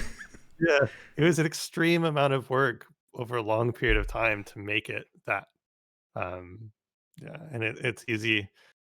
We were talking about like the backstage, this idea of people are working fervently behind the scenes, like the amount of work that say Ashley put on to making the the Rust Foundation succeed was like astronomical. Yeah. And other people that were working on that, and you're not going to see that sweat, you know, unless you talk to these people and say, well, how was that? It's like, wow, that was a lot of work. Yeah. Um, and there's just that kind of going on behind the scenes, and I think part of it too is and I'm not going to like overstate this, but I think we as people using a product need to just trust a little bit and just recognize the sweat on the brow of people working on these projects. Like they're working on it to in order for them to succeed. Hmm. Yeah, absolutely. Okay, but let me continue with my crusade on hating on Rust, so that people that are gonna watch this can have more fodder to what. Yeah, I was wondering. There's been tons of questions like fly by. I hope someone's like collecting No, questions. We it's can fine. You answer know some of what? these too. We can at the end. Usually we have a Q&A with people. Oh, cool. Yeah, Yeah, let's do that. yeah. Everybody, please repeat them at the end. I'll tell you when the time comes. Um, so last question about the specific stuff of the website. Just to nail down one point that I'm curious about. Given what I do in the Z Software Foundation, I can clearly see the importance from a marketing perspective of coordinating the launch of the website with the edition. I said this in the video in live stream. It doesn't matter if the website is going to be perfect 1 week after the release. Nobody's going to care. Like you can only get one spike in your job to do a successful release. Like we mentioned success in, like without defining it precisely, but one obvious way of defining, like one safe way of defining it from a like a marketing product launch perspective is you want the spike to be as big as possible, because you're not gonna get continued interest. Like you can only stay on the front page of Hacker News for so long. So you want to concentrate everything at once. So you want the website and the launch of the thing to come up at the same time. So I could see, you can correct me if I'm wrong because I don't know the reality from the inside, but I could see that there was a marketing effort there, which is not easy because you have to coordinate multiple people, blah, blah, blah. Everything has to come together because, again, if the website comes out 1 week later, it might be nice. It's not as useful from that perspective. So I see there a clear intent of making this a good launch, which is great. And as I said, also, like, I agree. I think it's something that it's necessary and it's good to get right. But at the same time, I can't help but see this as a red flag when you do this and you burn out your core contributors. Like, I read the retrospective, and if one critique is that, in my opinion, it should have stated more clearly that the website is a marketing tool, shut up. On the other hand, and maybe this is, how can I say, something that should have been said that wasn't, in my opinion. On the other hand, there are some comments in there that I don't understand, and I can't help but think that there is something wrong with them. One in particular was a point in the retrospective blog post about a discovery that you need to not burn out people first and foremost. How can you not know that? Can you explain this? And sorry, just one last thing. And again, I'm raising these concerns in a very, I don't know, I don't want to be a hater, but from the outside, I am confused by the events. I can't find an explanation, and this is where my mind goes. Yeah. I think there's a ton to unpack, and some of my memory is just going to be fuzzy from that time. So I was helping out in 2018, but um, yeah, my perspective is just my personal perspective. Sure. So let's unpack at least a little bit of that. So the first part you were saying was around the timeline for the website. So the burnout was across not just the website, but across the teams. So Yeah. everyone was pulling as hard as they could to get ready for 2018. And different teams felt it differently, but Mhm. the end result was a lot of strain, especially on the core team, folks on the core team, and folks on very public facing parts of the Rust project. So the website and whatnot. So the strain of shipping, there's a cost. And if you're not used to what that cost is going to feel like, you're going to make mistakes. You're going to overshoot in terms of how much you can commit your energy to a project. If you've never burned out before, you don't know where that line is. And I feel like a lot of people that were working on Rust were young Mhm. and may never have actually exhausted their reserves in such a way that they experience real burnout. So this might have been the first time for a lot of folks that said, "Well, I really want Rust to succeed," and that's a really admirable thing. Like they really want to, give their heart and soul into this project, but they don't know how to pace themselves. They don't know the signs for burnout. They don't know, wow, I'm waking up and I'm feeling a little iffy about jumping back in, but I'm going to do it because we need it. And they don't know that that's like 6 steps down the road of burnout, and they're already that far down that they don't even know it. Um, so, and actually, I want to say this too for people that are listening that haven't experienced it. Learning to check in with your body and learning to feel in your body where burnout begins. If you've never burned out, maybe you won't know what that feels like. But in hindsight, that'll be one of the things that you'll need to learn. Um, and so, as a retrospective, if you're looking backwards, as a community, as a organization, what are the signs of burnout in that organization? What are the signs of burnout in the members of the organization? How hard can you push in order to succeed and not, burn out your team at the same time? So it's exactly. So Mhm. knowing that it's not like if you ship 2018 that's like twice as awesome, but you lose half the people, that's probably not a net win, right? Yeah. Um, but organizationally, you may not realize that's what you're asking people to do is to give up any future participation in this project just to ship this particular version. So as an organization, you have to learn how to successfully year after year ship, and also when you need to push harder, how not to push so hard that you have nothing left in the tank and you actually have to leave. So I think that it sounds like you're saying it sounds a little suspicious, but think of it not as one person, but as a whole organization that has to experience and learn how to ship at this level and to market at this level. Um, and the kind of toll that that might take if you strain the organization as a whole Okay. in that process.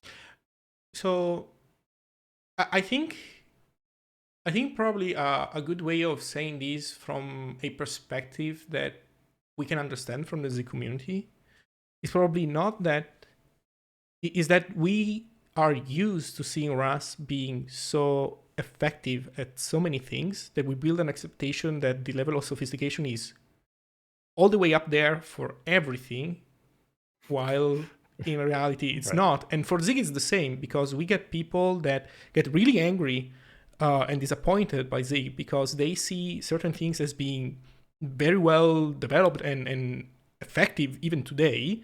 For example, cross compilation and comp time and other stuff, and then they get absolutely disappointed by, for example, the lack of good documentation for the standard library. But the reality is that that's where we are. We are super young, and Yeah. some things are Right. weirdly sophisticated, but that's not where that's not where we are in reality. So some people build up wrong expectations based on that.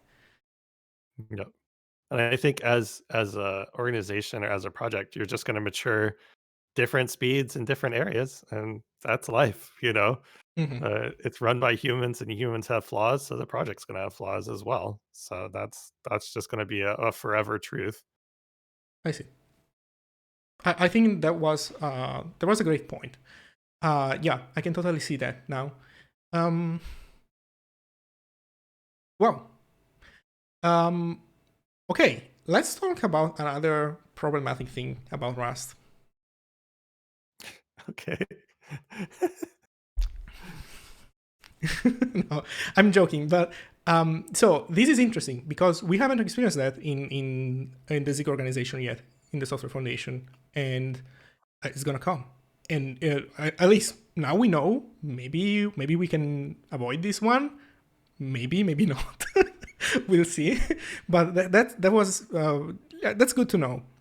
So another thing that I think we should totally talk about.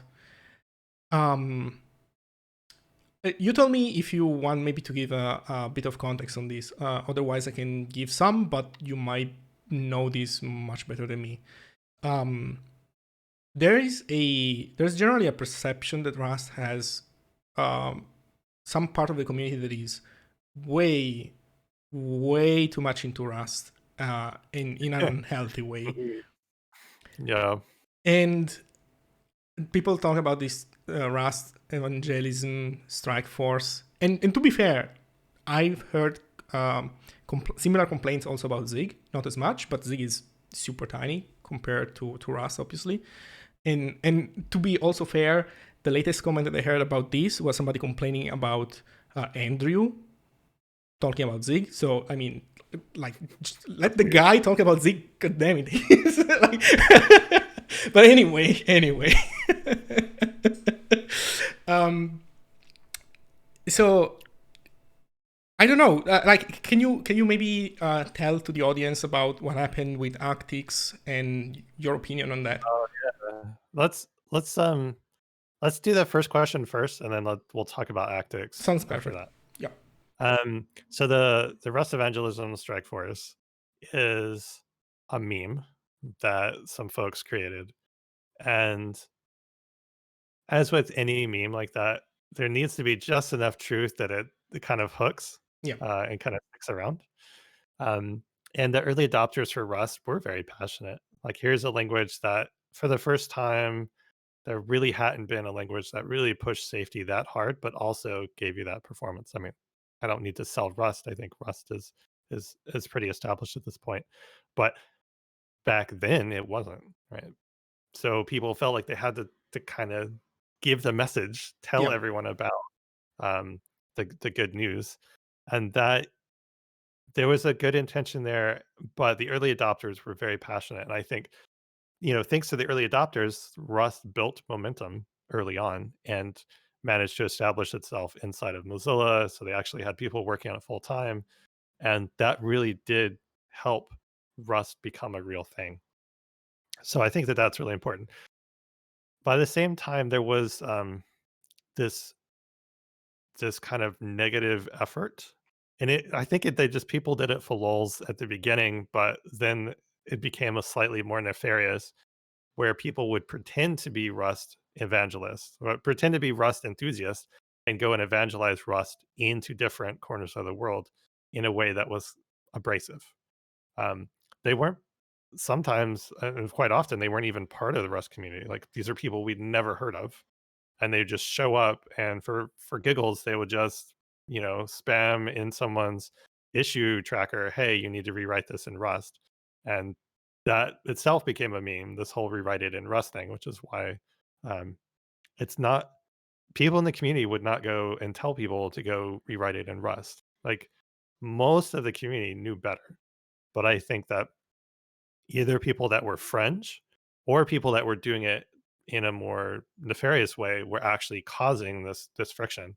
I think that actually did hurt Rust in the earlier years. People were saying like, "What is going on? What is Rust? Why are people coming onto my issue tracker? Why are they saying that I need to rewrite my software? This is stupid." Um, and yeah, some of it is kind of the 4chan crowd having a laugh and trying to bring down Rust. I mean, if you look at people on the Rust project, so some people were politically left, and that's just kind of a historical fact about Rust. And some of the crowd that didn't like Rust didn't like that people were political left in the project, and that caused like a group of people to rise up and to play these meme games. Um, yeah, I think it took a while to overcome that particular thing, this whole, evangelism strike task force or strike force or whatever they called it, um, around Rust is to actually say, no, Rust is quite serious. Rust is not for lulz. Like, we're not going and trying to spam every issue tracker. That's a whole group of people that are doing it for laughs. Like, we're just going to stay the course. We're going to actually, prove that Rust on its own merits is good. And I think that um, with enough, staying the course and doing that, people got tired of this whole laugh they were having with this strike force thing. And that began to peter off. Like, people just stopped doing that. And that was good. At the same time, we're spending time on places like Reddit to say, do not do this. Do not go onto issue trackers and spam people like this. So if you are one of those people and you were doing it with good intentions, do not do that. And I think that some of the people that I would consider more fringe or whatnot were starting to get the message that this is not a cool thing to do. Yeah, I don't being the target of some kind of like broad harassment is kind of just a strange thing that a project would pick up trolls like that, but it happens, I guess. Um, and I'm hopefully Zig never really gets to that point where they pick up trolls like that. Your other question was around Actix, and I think that Actix is an unfortunate turn of events. It just is. And for people that are watching that maybe haven't heard of this, I'll give a recap of what happened with Actix, which is the Actix developer. So Actix is an actor-based system in Rust, so you can do kind of Go like things where you can start up actors and send messages and that kind of stuff. Actix was designed in such a way that it would be extremely fast. And to do that, there was some uh, uh, use of unsafety in Rust. So in Rust, you can drop out of having all the strict checks and remove some of the checks. And it gives you the safety closer to something like a C++. Um, and you can do optimizations that are slightly, they're just unsafe, as the keyword says. And Actix had done a fair number of these unsafe optimizations. And as a result, when people saw the benchmarks, they were really excited about Actix. And when they saw the code, they're like, whoa, there's a lot of unsafety in this. I don't know if all this unsafety is actually sound. Like, is behavior sound at runtime? Are there any runtime issues? And no one knew. So it started, I would say, it started in a way that was not ill intentioned, I would say. So one person jumped in and said, "Hey, there's a lot of unsafety. Can anyone else jump in and help review this code?" And so people that had more Rust experience, more experience with unsafe um, areas of Rust, jumped in, did a code review, wrote up a code review, and I think that caused a snowball. One of the problems as your community grows, especially if there's kind of like forums or whatnot where a lot of people are sharing their time and energy. Pylons are very easy to happen. And it's not like people intend to necessarily cause a problem.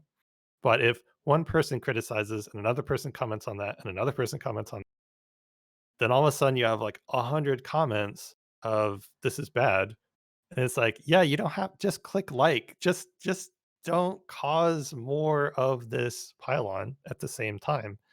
But what unfortunately happened was that I don't know if it started on Reddit or started on the GitHub uh, project for Actix, but there was quite a long thread about people saying like, "This is bad. Why did we trust Actix? There's so much unsafety." And then people reviewed the code and were like, "Well, some of the use of unsafe is actually really bad." What should have happened? Well, it's hard to say what should have happened. I think both sides butted heads, and the end result was a pylon that was far larger than it should have been. Mhm.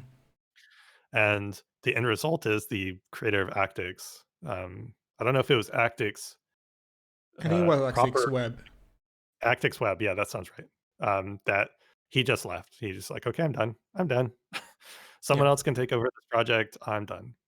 And yeah, this is definitely something that can happen if people don't realize that what they're doing, like what they're speaking out into the world, is not in a vacuum, right? They're contributing to a negative energy that, even though they think they're well intentioned, their action is actually quite terrible.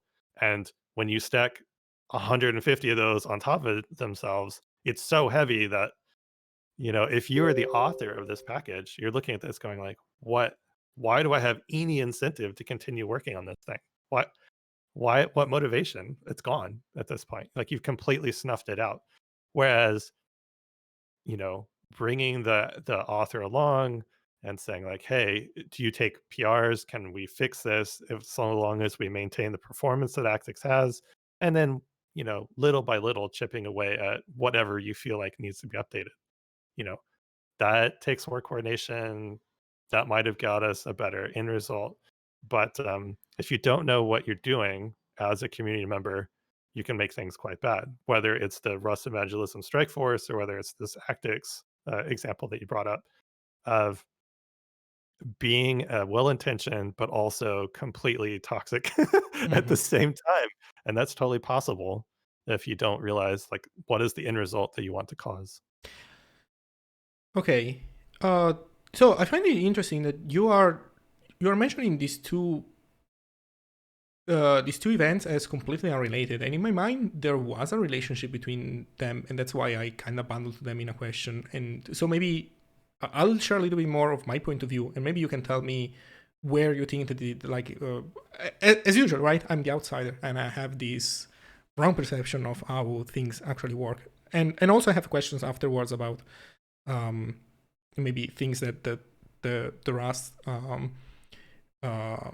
governance team did to try to stop this that we don't know about. So the reason why I bundle them together is because it gives me the impression that, okay, you mentioned the meme being pushed also by people not in the community at all.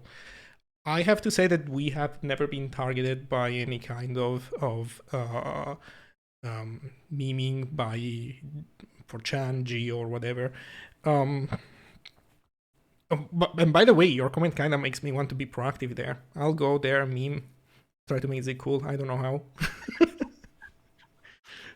That's definitely you. I'm not touching that stuff.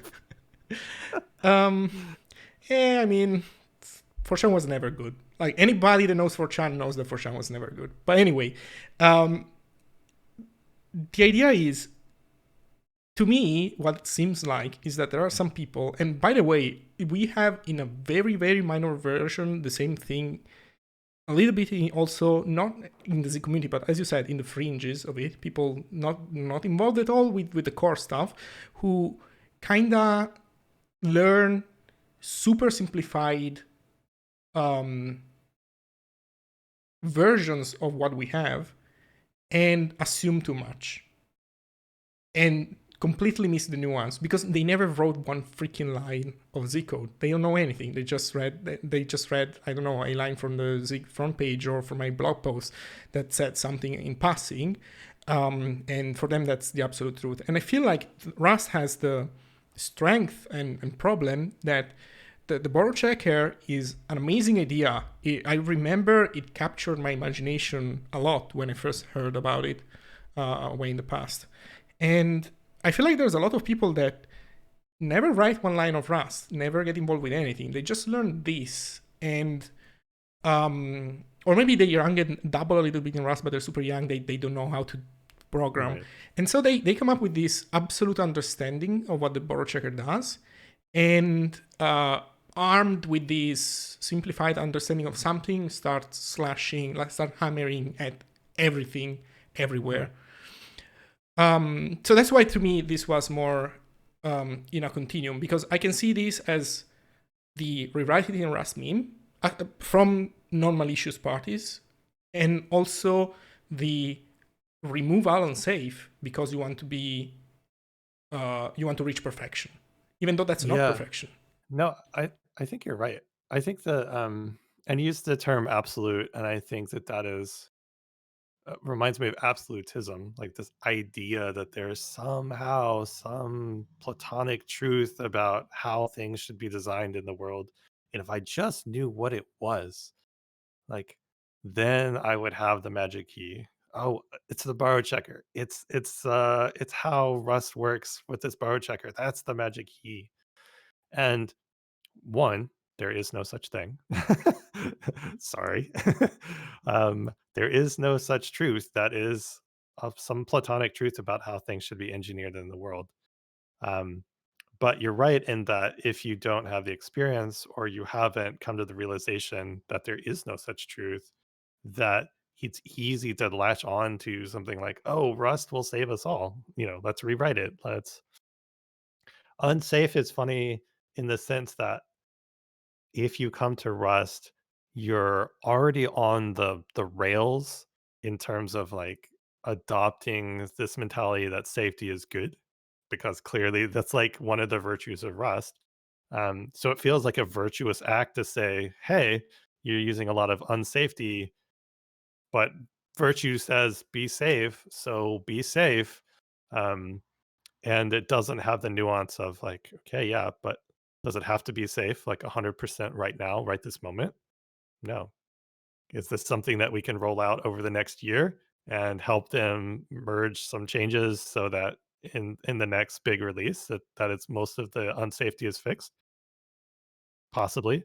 Is it their project to write as much unsafety as they want and do whatever the heck they want with the code base? Yeah. Yes. Yeah, remember that part too. So I think that's when we're coming to it, come to good intentions, but also come to recognize that you are not in control. Like, you are not in charge. This is their project. This is what they put their time into, and come as gingerly as possible that you can, gently present your ideas rather than crushing them with a hammer at the same time. Yeah, makes total sense. So how, if I think of myself, if let's say that we kind of, I don't know, switch roles or something, like I am VP of community, but at the Rust Software Foundation back then, Okay. how do I stop this? I can say today that whenever I see somebody trying to do this with Zig, I'll fucking murder them. Like I don't have problem picking fights with people on Twitter and other stuff. So that's one thing. But that might very well be not enough. And I'm sure that the Rust Foundation people in there knew about this and tried to stop it.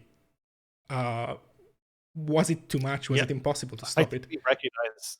I'm not going to speak for the community team or the moderation team, as I was not part of either of those teams when this was happening, and I'm sure they had their own conversations about this.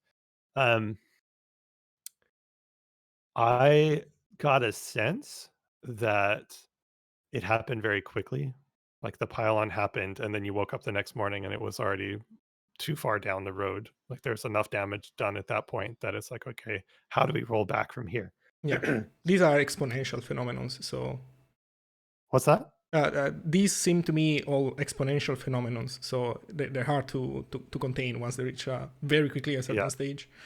right. Um, to how do you prevent it? I feel like there's a few things to help prevent, but I don't know of anything that would strictly prevent it.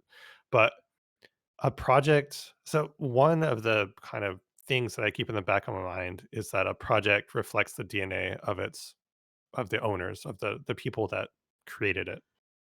And which means like all the people involved with Zig or Rust at the time need to behave in such a way that they would not have done this.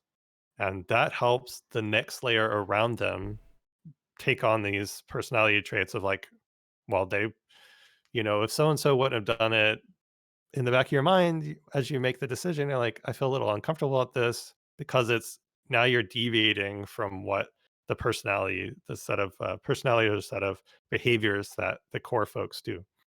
Um, that's one thing that's going to help, and I think there is some of that in the Rust community, where the core folks are very generous, caring people, and the people around that really wanted to take a step back and say, "Hey, maybe went too far."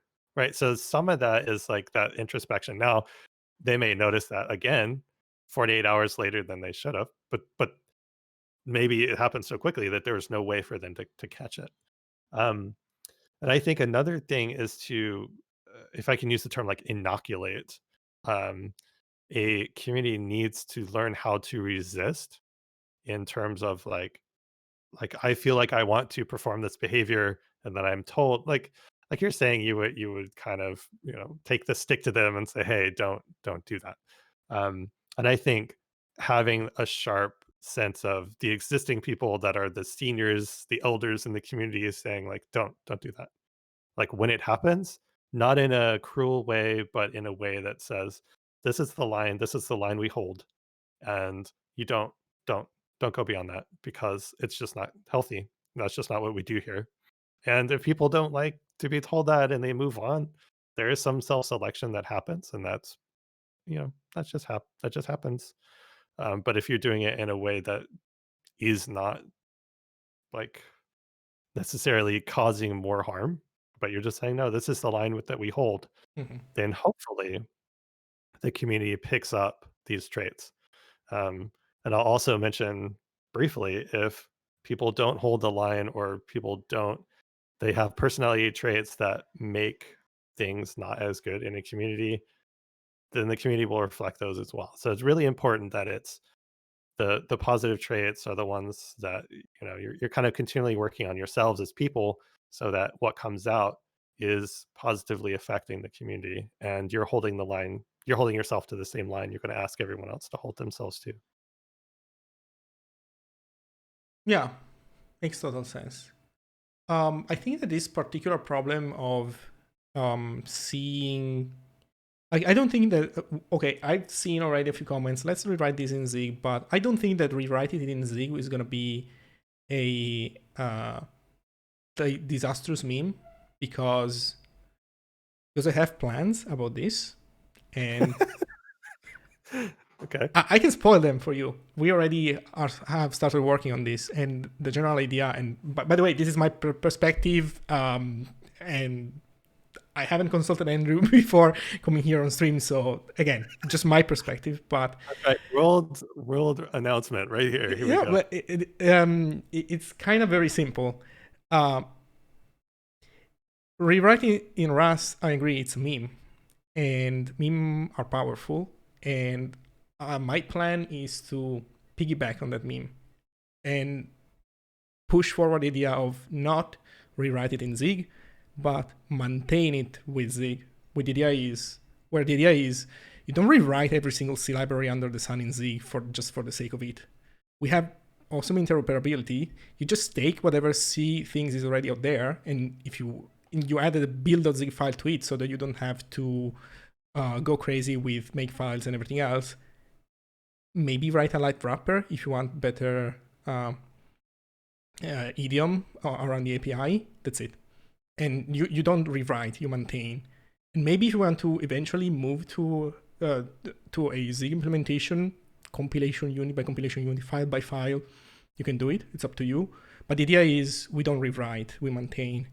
And I'm sorry because my evil plan is based on riding the unfortunate Rust meme, but I think it's ideas are slow and weak, and memes and communication channels, it's what pushes them forward. And that's my evil plan for now. Yeah.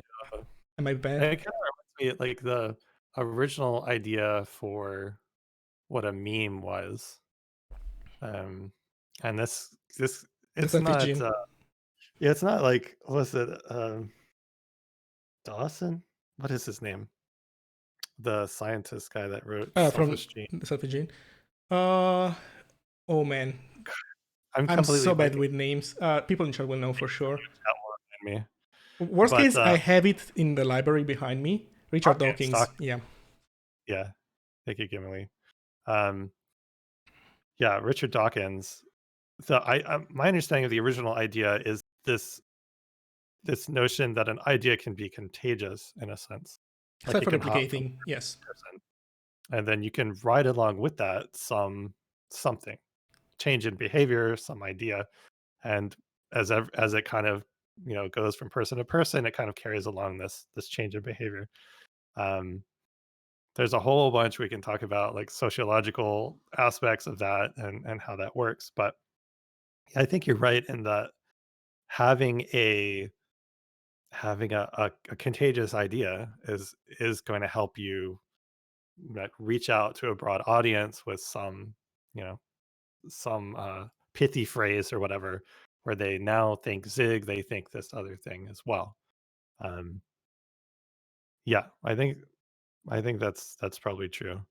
I also my knee jerk, and I'll just kind of say this too, is that it's fine as long as there's other things that support, right? You don't want just the meme because the meme is like, okay, you're doing propaganda at that point. Yeah. Well, the meaning is it's a gadget. Yeah, exactly. It's a mechanism, but the the the actual thing is that you want people to make their own choice. You don't want to make the choice for them. Yeah.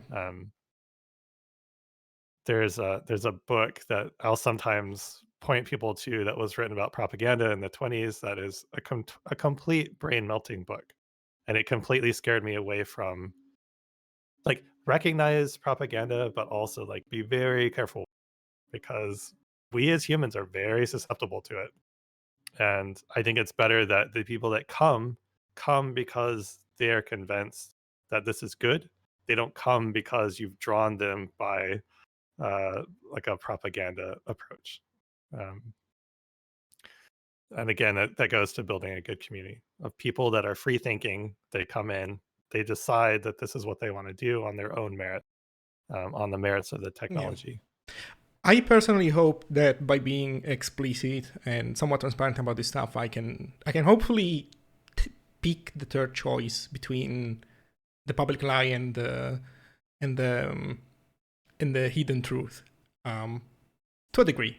Sometimes you can't. Sometimes you have to choose one of the two. Well, actually, you have to resort to the duality. I mean, but yeah, I don't know. We'll see where this goes. And I don't know. I hope people in the Rust community. I do plan to push forward with this idea of maintain it with Zig.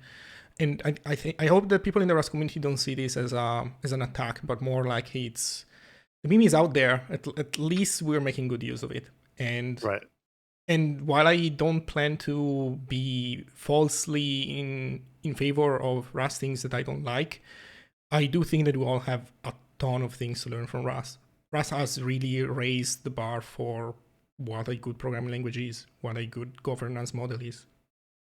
Right. And I think too, you're talking about maintaining. I wanted to mention this too as well. Um, when I was working on TypeScript, the idea that you could take a code base and one file at a time, even move it to TypeScript rather than JavaScript, was one of the secret sauces for TypeScript, especially early on. So the first projects that adopted TypeScript like only did like one or two files, and that was it. And then they sat on that to see what that felt like. If we hadn't made that possible, they may not have even tried TypeScript. And this idea that you could introduce Zig into a code base and introduce it in such a way that, you know, it feels completely natural in that code base, and then people can dip a toe in Zig and say, "Oh, this is actually a little bit nicer to maintain than the C code. That's great. I'm just gonna write this other little bit in Zig as well." And then it kind of not in a way that's pernicious, but it just kind of naturally, gradually grows over time where people choose the ergonomics of Mm-hmm. Zig, just naturally write that next file in Zig.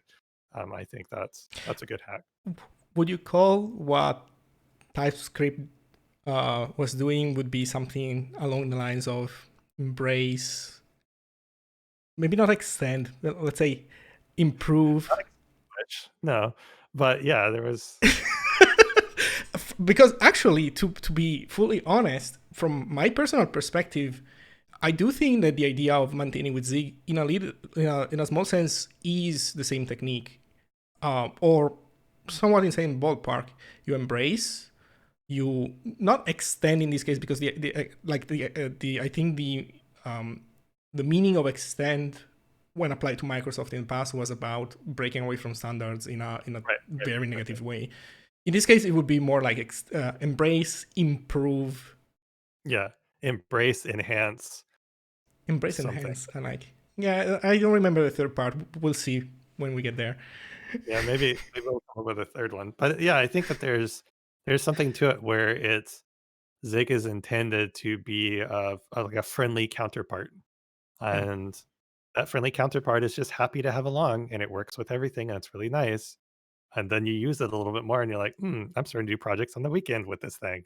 And yeah. then the next week, you're starting to write code at your company with it. So And I think that if you want to be real about like the industry, everybody has a inherits legacy code bases, and it's most often than not it's genuinely stupid, the idea of I have to rewrite everything from scratch without any form of yeah, increment. I mean, and that's why rewriting in Rust was never an official thing because anyone that's done any serious development in industry would you look at these systems, rewriting them is such an effort. You would absolutely never.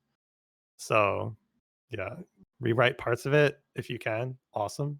Start new projects. And in fact, I think that's generally what people do. And this may not be a blanket truth for everyone, but I think a lot of companies, when they pick up Rust, they pick it up in a way where they write the new thing. It's a small project. We'll do an experiment, Yeah, right? And that is where they get their acknowledge and experience and fold it into their tool chain and their build systems and just kind of build from there. So it's you don't really see a ton of rewriting it in Rust. In TypeScript, we did see people. largely that was progressive, right? So people would roll parts of the code base onto TypeScript and then grow, grow, grow. Um, there was a team that took their whole code base, took 2 engineers, and then over 2 weeks moved the Mm. entire, Yeah. 350,000 lines of JavaScript to TypeScript, which to me was like, okay, Well, I guess that for cool, these people, what to do. But that's a spike and a half right there. yeah, I guess for these people, maybe I'm trying to think from again, this is an outsider perspective, but I guess for certain companies, yeah, the fact is that like with TypeScript, you're moving from untyped JavaScript to typed to a typed language, which is night and day. And also, you can correct me if I'm wrong, but I feel like TypeScript is if you are a C# company, you want TypeScript. You don't want JavaScript. TypeScript is like it's so much more similar. You can the things that you know to do with C#. It seems to me that they transition much more nicely to TypeScript than they do with like containers, dependency injection, name it. I think that's probably true. That was definitely more true early years for TypeScript. Modern TypeScript is just one step away from JavaScript. Like you can take JavaScript, treat it as TypeScript, and then lay types into that more optionally Mm-hmm. um, than very early versions. I feel like the early versions kind of leaned you in a direction of writing with classes and writing more OO and that style. But experience with the JavaScript frameworks. So, working with Angular, with Ember, and these other folks that adopted TypeScript, Vue as well, that it's better to feel natural in JavaScript. So I feel like, yeah, you're right at first, C# flavor, and then that over time has Okay. largely given way to being more broadly approachable to the JavaScript Oh community. yeah, that's for sure. I was just thinking about my experience in my company where people that spend their time, their entire career saying, no, I don't care about the front end. I just want to do backend in C#, like hardcore C# people that know all the ins and outs, all the stuff that I never wanted to learn. They kind of like TypeScript to the point that they went from, oh, I'm a backend guy and never do front end to actually kind of occasionally taking a peek, sending one, two Right. commits. It's fine. I like it. Yeah. Yeah. And it helped too that Anders created C sharp, and then Anders was the architect for TypeScript. So Anders Hellsberg, created, Turbo Pascal and all these other things too. So Mhm. um, seeing he's a designer with a very particular aesthetic. There's been only a couple of designers like this in programming language history. I would say Niklas Weird is another one, but Anders is a kind of a rarefied designer in this form. His sense of aesthetic, his sense of what it's like as a developer to use the language that you're designing in real time is unreal. Especially, I've been in many design meetings with him, and his ability to see what it's going to feel like to use it is very special. So yeah, I could see that carrying into people Mhm. that picked up TypeScript. They're going to feel his fingerprint in it. I see. Yeah. Okay. Let's two final questions, and then it's been 2 hours. How are you? How are you? First of all, I'm good. are you good? Um, Mhm. yeah, I'm good. I'm good. Um. So the first question would be, I don't think that. Yeah, as I said, I think we are never going to have too much of a rewrite it in Zig meme, like to get to a dangerous point, partially because of what I mentioned earlier, but also partially because I think that in the general Zig ethos, in the way we generally think about software, at least from my perspective, we do place the how can I say, the fact that it's your software, you design it the way you want, and there is no one metric which is absolutely preferable over all others. You're always juggling between different constraints and different needs, and you have to find one sweet spot, and there are multiple depending on what you want. So I don't think this is going to be a big problem, but maybe there is one problem already and I don't see it because I am in the language, or maybe there will be. I don't know. Do you feel like there is? Can you see the starting of our own big community problem? I can't say I see anything that's like a community problem. Be ruthless. Um, The, I would say so. Some of the stuff that comes up for me, and I actually, Andrew and I like had a chat, you know, a month or two ago. I kind of pulled out and said, hey, there aren't a ton of us that have grown programming languages before. Open door if you ever want to chat. And we sat down and chatted, and we chatted partly about, I just used Zig for the first time and was digging through the documentation and was like absorbing what I had experienced. And there are things like, and I'll just mention a couple. One was like the Unicode support that jumps out at you as like, yeah, huh, state your point. that's going to be painful in the future. And it's there are certain things that when people look at a language, they're going to look at, and that is one of those that people are going to look at, and it's going to Mhm. strike them as like, I don't know if this is serious yet. And that's just kind of an honest, like, they're just doing a gut check looking at the project. That doesn't mean that you have to bake in a bunch of support into the language itself and like add a bunch of new character types and all this kind of stuff. But having a solution where it's like, yeah, okay, Rust does, you know, whatever version of Unicode it supports. And, we can talk about that. It's not perfect. So I will be the first to admit that, the first thing I did when I was writing like the line editor project recently was, okay, yeah, it gets us to this point. Then I'm going to go start downloading new crates that actually do full support for Unicode. But having a solution, having a answer to that question rather than go figure it out yourself is going to be a better landing place for a lot of developers. And I think that there's a couple of things like that as they come in. Um, and defer, if I pick on defer just a second, defer is great. It's great. But do I have to write it all the time? Can't you just infer the defer sometimes? So Kind of like there's a things. RAI system. Is that what you're Yeah, hinting at? yeah, Okay. right, exactly. Or I mean, in Objective C, they went through this thing while I was there at Apple. We didn't really talk about that, but Objective C was going through this automatic reference counting inference, like a way that you write the code in such a way that what comes out, you don't have to have as much boilerplate. Like you can detect it statically that this is the form that they're using. So I'm just kind of throwing that idea out there as well.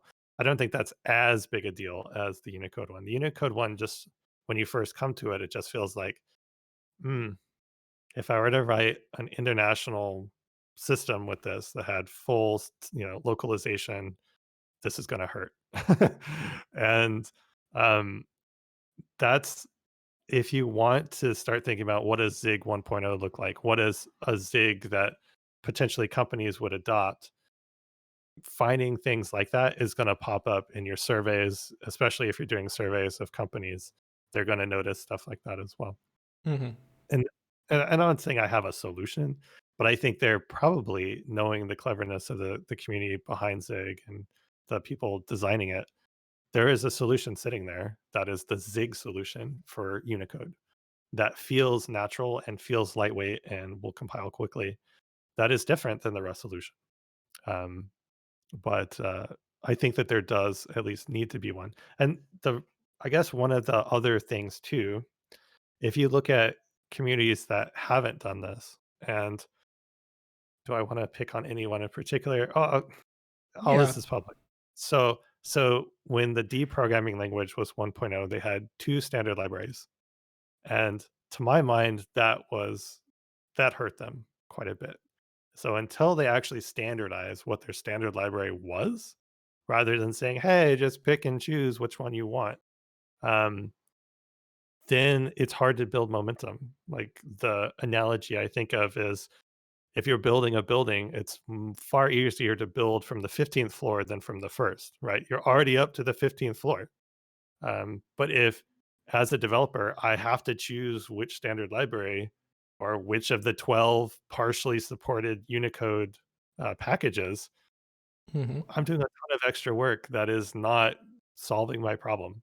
So anything that gets me to the point where I'm just solving my problem rather than having to think about stuff that isn't my problem, then I see that as, yeah, that's good support for the developers, That and makes that total will make sense. it. Okay, yeah, that makes total sense. Um, we'll see. Any other complaint that you want to file? I need to go back. So I did that stream. I poked on Zig a little bit. One of the things that I do when I learn programming languages is to write a Nintendo emulator in them. I've Mhm. written a lot of Nintendo emulators. So at some point, I'm sure I'm going to pick up Zig and actually sit and write an emulator in it, because that really gives me a chance to kick the tires a little bit better in a project that I'm very familiar with. That's also kind of fun. Makes sense. Um, oh, speaking of which, I think I did try to start that the other day, and the SDL support was like I wasn't sure which game library or which SDL or something like that. So Hmm. maybe I need to actually sit down and play with that a little bit more. I see. Um, yeah, makes sense. Let's see. Let's see what people are saying about us commenting on Zig. I think people are fine in chat mostly. But yeah, no, I think your point about different choices and that is makes sense, especially for Unicode. We need to have a strong story, and um, we'll see when we get there, or I don't know. We have our own opinions, I guess, on this. So I would say enough about this. So tell me, what do I need to know before I go out there and start telling people re-implement this for new shell? What do I need to know? Wait, re-implement this in new shell? Yeah, for new shell, right? Because if I understand correctly, new shell, like normal shells, I should not be the one saying this, so please repeat it Okay. afterwards in the nicer, in the correct way. But if I remember correctly, normal shells are based on the idea that everything is text and you manipulate this text, but then you keep doing reparsing over and over the same damn thing, where you could say, well, what if these different programs pipe data between each other in a more structured way, right? And I think that's the main selling point of new shell. Yeah, I would say that.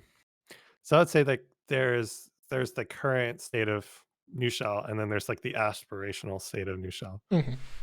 The current state of new shell is very much in lines of something like PowerShell, but more functional, a little bit lighter weight. Um, in some ways, it's getting a bit faster, which is kind of fun too. Um, and this is something where you can pick it up, and while you're navigating around in your system, you can create a pipeline. And now we're starting to add script support. You can actually create scripts, and those run just like a Python script. So there hasn't really been a shell that is also a programming language at the same time. Like, some aspire to that, like PowerShell maybe kind of aspires to that, but nothing has really been something that is Python plus Bash exactly, like, kind of merged together in such a way that you can take, you can start a pipeline on your command line and then grow that into a program. Uh, and it feels very natural to do that. So that's one of the aspirations for new shell, is to actually be that language shell hybrid that actually is quite natural to work in both. Sorry, I have a, Uh, a dumb question about this. Why wouldn't Bash qualify in the description? So so I come from a language design background. The other folks that joined, I mentioned Yehuda comes from a language design background. Andreas doesn't, but he's got a lot of experience with different systems. And what we wanted was something that feels natural. Like, you look at the code and it feels like a programming language. It feels like designed for you to write large systems in it. Okay. Bash is not designed. It doesn't feel natural. It Okay. doesn't look like you'd want to like write a large script in. Okay, so I was thinking of Bash as a bad programming language, but you're not even thinking of it as a programming language at all. Like it doesn't even reach that bar from your perspective. I mean, you could say it's a bad programming language. It Okay. just wasn't intended to be used at that level. It wasn't Mhm. designed to be at that level. And so things that we do in New Shell would be, tracking of where data comes from so that you can give error highlights for where the data came from and how it was trying to be used as a type that it wasn't. Things like this where you use it and it feels like, oh, this is actually a language. This is pretty serious. And that's the complete intent, is that it feels like fully designed as a shell experience. And one of the things that we're hoping to do as well before 1.0 is to give you a notebook experience as well. So you can pull open a visual notebook and have bits of code and see graphical outputs for those bits of code.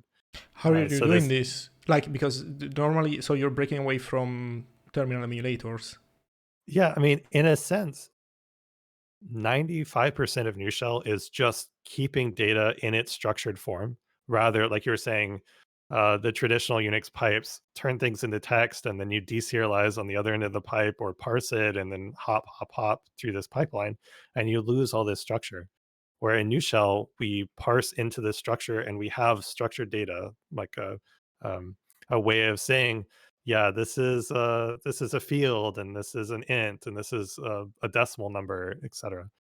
And all of that can be shown to the user in completely different ways. Right now, we just print it into a table. There's no reason that can't be shown to the user in a variety of graphical ways based on what it looks like and the shape of it. We also track where the data came from. So, for example, let's say you loaded it from a JSON file or it from a PNG file, right? So you load all this data, and we can say, all right, when we visualize it, if we know that this is PNG data, or we sniff through the binary and see this is PNG, let's just display it to the user. So if you have new shell on your system and you haven't tried this before, if you have installed with like all the features available and you open a PNG, it's going to draw the PNG in the terminal just for fun. Mhm. Um, and it's not useful, it's fun. But the idea is that in a notebook, this may actually be part of the useful way that you use the system. It's like you're navigating around your file system, you open a JSON file, you get structured data out, you manipulate that JSON data. It gives you a link to some charts, and then you can print out those charts in your notebook. And all of that is all in New Shell. You're never leaving New Shell. I started, one of my friends from Microsoft is a big Emacs guy, and his endless enthusiasm for Emacs is starting to pull me back into Emacs and really appreciate what Emacs is as a system. Like it's a whole system for solving a broad range of kinds of things in your computing experience. And more that's beginning to infect what I want in New Shell to sit in a broader way than strictly being a programming language, strictly being a shell. Like that, there's a lot that it can do with all that structured data, and in a way that reaches a much broader audience. I'm definitely looking forward to making that possible in the future. I see. That's very interesting. I have two comments on this. One is, I think that this idea of trying to break away from text to something more structured is something that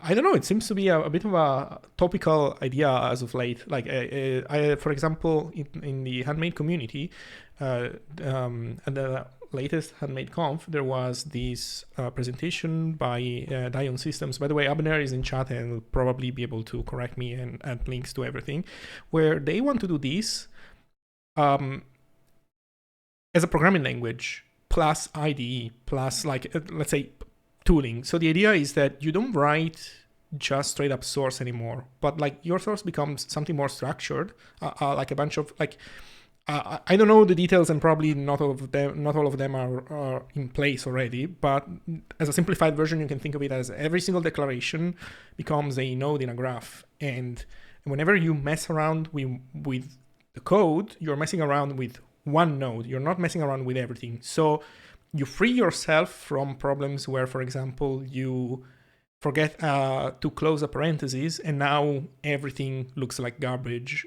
to your parser.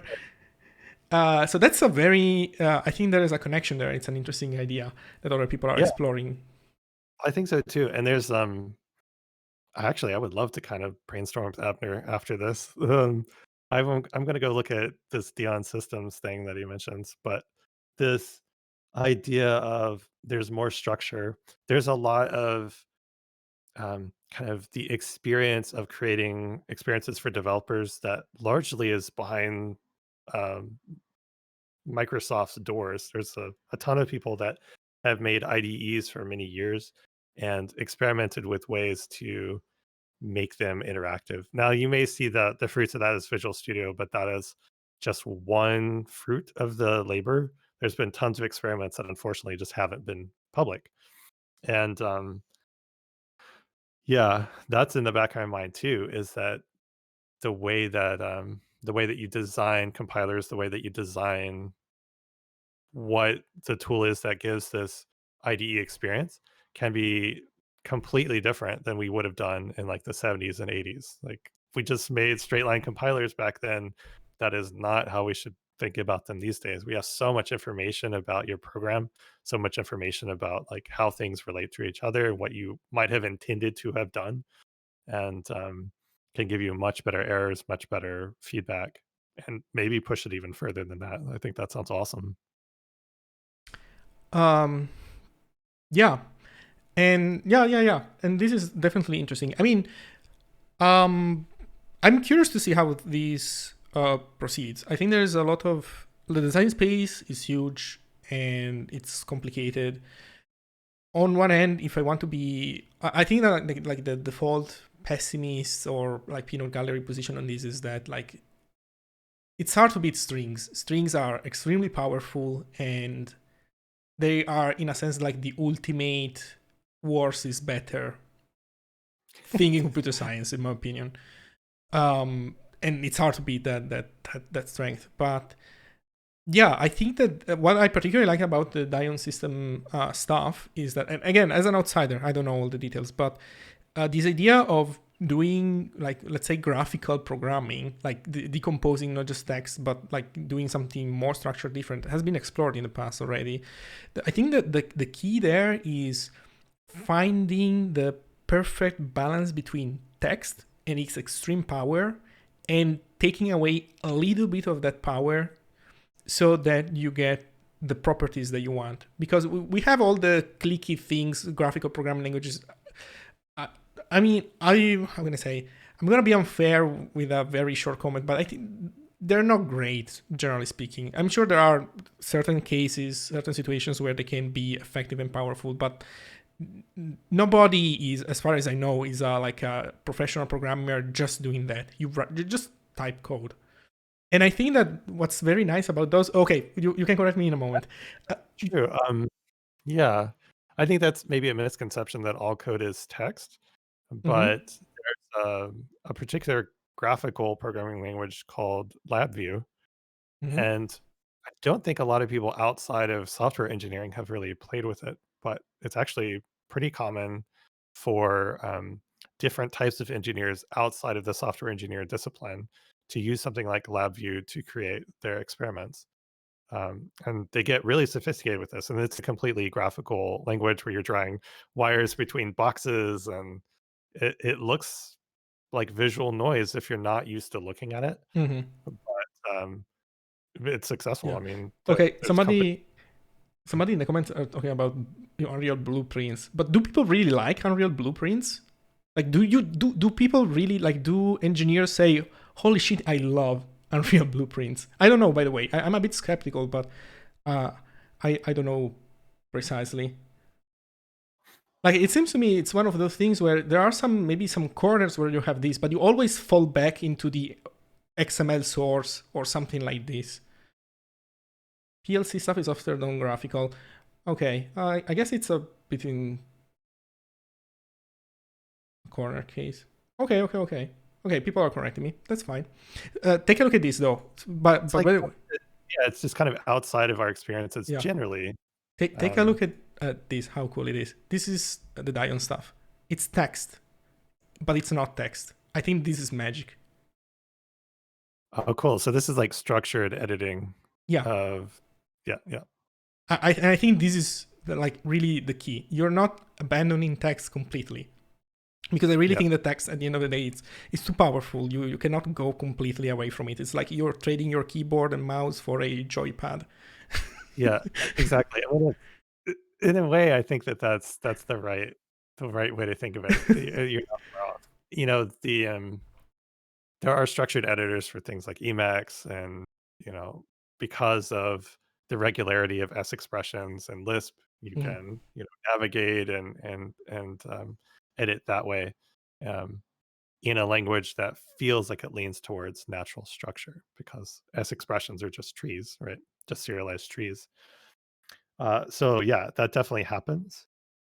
My instinct there, and this is, Abner and folks that are working on this, I've probably already been thinking about this a lot more than I have, so I'll just kind of defer to them.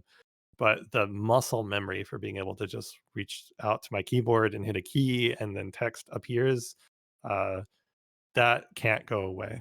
Like you're saying, there's a power in text that you need to be able to hold on to. And I think part of that power is not having to lose everything that I know to actually jump into the system. It's the same reason we were talking about TypeScript is nice, because I can slowly adopt it a bit at a time.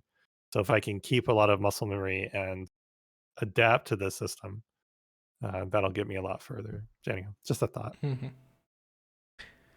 I think I had a second point. Oh yeah, I do.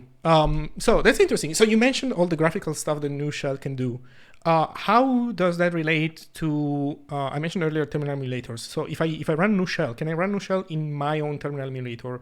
When you enable graphical stuff, do I have to use your own embedded terminal emulator? Yeah, the way to think about it is that in new shell, everything is structured. So it's only the last second when we turn it into a visualization that you'll see. In the terminal, the viewer, if you will, that views the contents will be a terminal-based viewer. So if it's an image, it will draw it as as ANSI art, right? It'll just render that image as ANSI art. If it's structured data, it'll draw a table and draw the data inside the table. In the notebook, we have the ability to take the same data, right? No changes to the data, but then render that as HTML. So if we render that as HTML, then what you get is a much more graphical table that I can click on, or an image that actually is a full image that I can view, just as a normal image in a web page. So the idea of keeping everything structured as long as possible and not baking in any rendering into the system gives us the opportunity that wherever you embed new shell, what you get back out is something like a viewer that feels natural for that particular environment, that particular host. Okay, I see. So you have, let's say, multiple front ends, and the idea is that potentially you can adapt to different ones and make decisions based on that. I'm asking this because let me bring this link up. So for example, I've been writing a while ago a chat client. You've probably seen it in Andrew's streams, in a bunch of people in the Zig community. They are using this program called Borg, which is basically it's a Twitch chat client, but it's not an IRC. It's for the terminal, but it's not IRC. And for example, I support the Kitty graphics protocol, which is kind of cute. And I kind of like it. For me, the only real image need that they have is display emotes. That's pretty much it. But this thing is pretty powerful and can do a lot of things. Now, my question for you would be, would you, and I know that there are other terminal emulators that support different protocols. My question for you would be, is there an interest into somehow standardizing these and adopting external protocols, or publishing your own protocol so that other terminal emulators can implement it? I I would say for me personally, it's not necessarily an interest in standardizing something that goes beyond the terminal. Um, my interest is to have new shell feel natural in the host that it's in. So, for example, having let's say a kitty viewer, Mhm. right? You could have a viewer that knows this kitty extension to the terminal, and then can just take the data, and in those cases where it can call an extension instead, it can just do that. And really we can piggyback on, the work that they've done optionally. So the user could just, flip a switch and now they're in kitty mode if they wanted to. Right. Someone was asking in the chat earlier, like, how can this be, like, how do you limit the amount that you're focusing on? And a lot of what we're doing is just to make new shell extensible. So as a user, you can download some plugins or something, and maybe that plugin is View Kitty, something like this, where Hmm. it replaces the viewer that's built in with this Kitty viewer, and then the user can just optionally choose that, download it, and then get this the Kitty experience. I see. So you could also say that, by the way, the Abner also he's working on his own terminal. Maybe you might want to check this out. I think there is probably some overlap between what Nushell does and what Abner. Abner, I guess, it's looking at this from the opposite end, right? He's looking at it from the perspective of the terminal emulator being, I don't know, less dumb. I don't have a problem, frankly, with normal terminal emulators.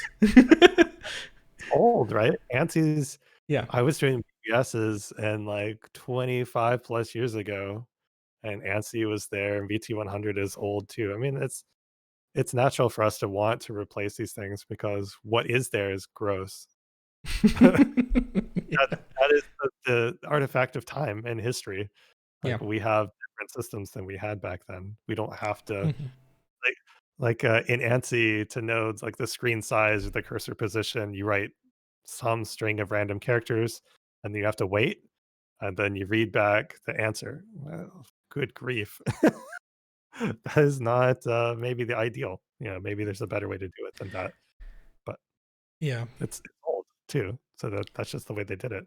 I see. So maybe you might want to. I guess Abner maybe might want to check out Nushell and see what maybe could be what should be the cutoff point between where the terminal emulator starts and ends and where the shell should start and end. I don't know. It's interesting.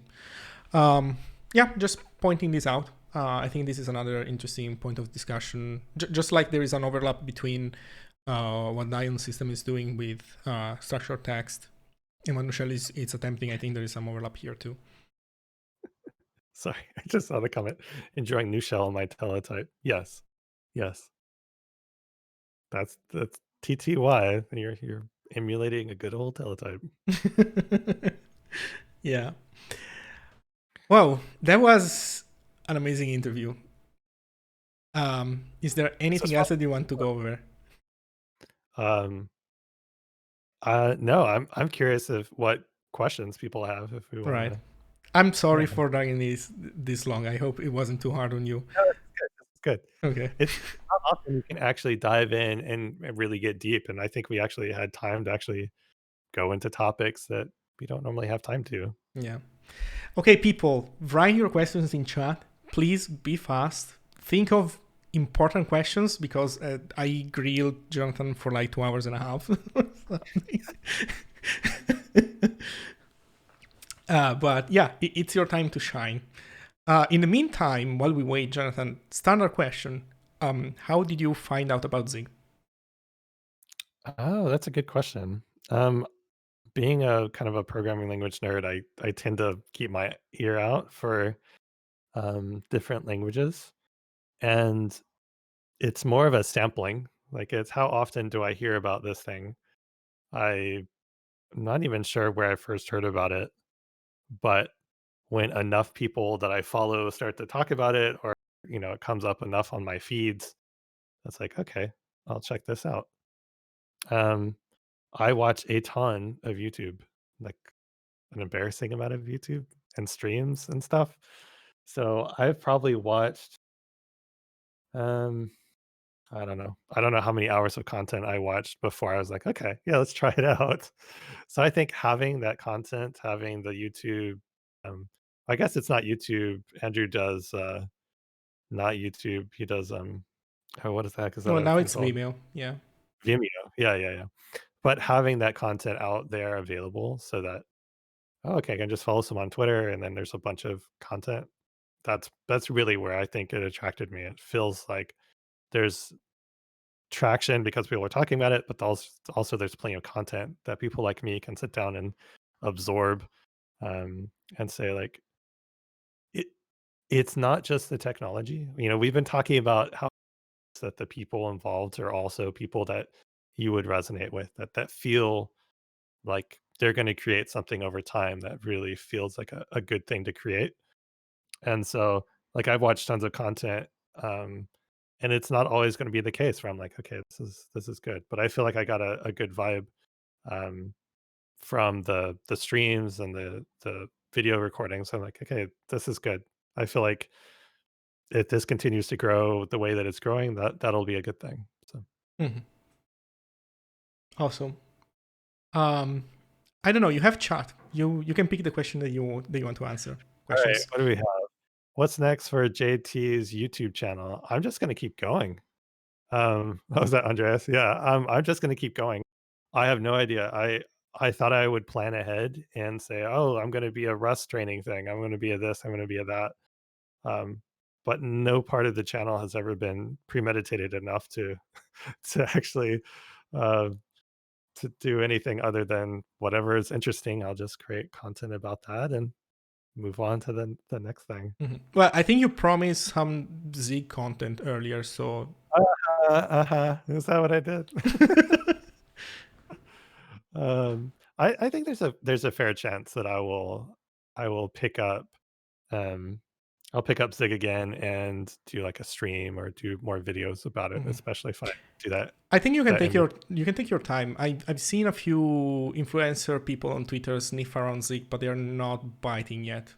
A Yeah, bit more time. You give us more time, and it's gonna be yeah, just right. and I think too. I mean, for people that haven't sat and watched the arc of a programming language is going to take like 5 to 7 years to hit 1.0 generally. I mean, these are long-term projects that it takes that time to build the momentum in the community and to get the technology in the state that it's ready for 1.0 and that kind of stuff. Yeah. So it's a long game. When will it get Mr. C++ with Jason? Um, yeah, it took how many years for me to convince Jason to try out Rust? Yeah, good luck.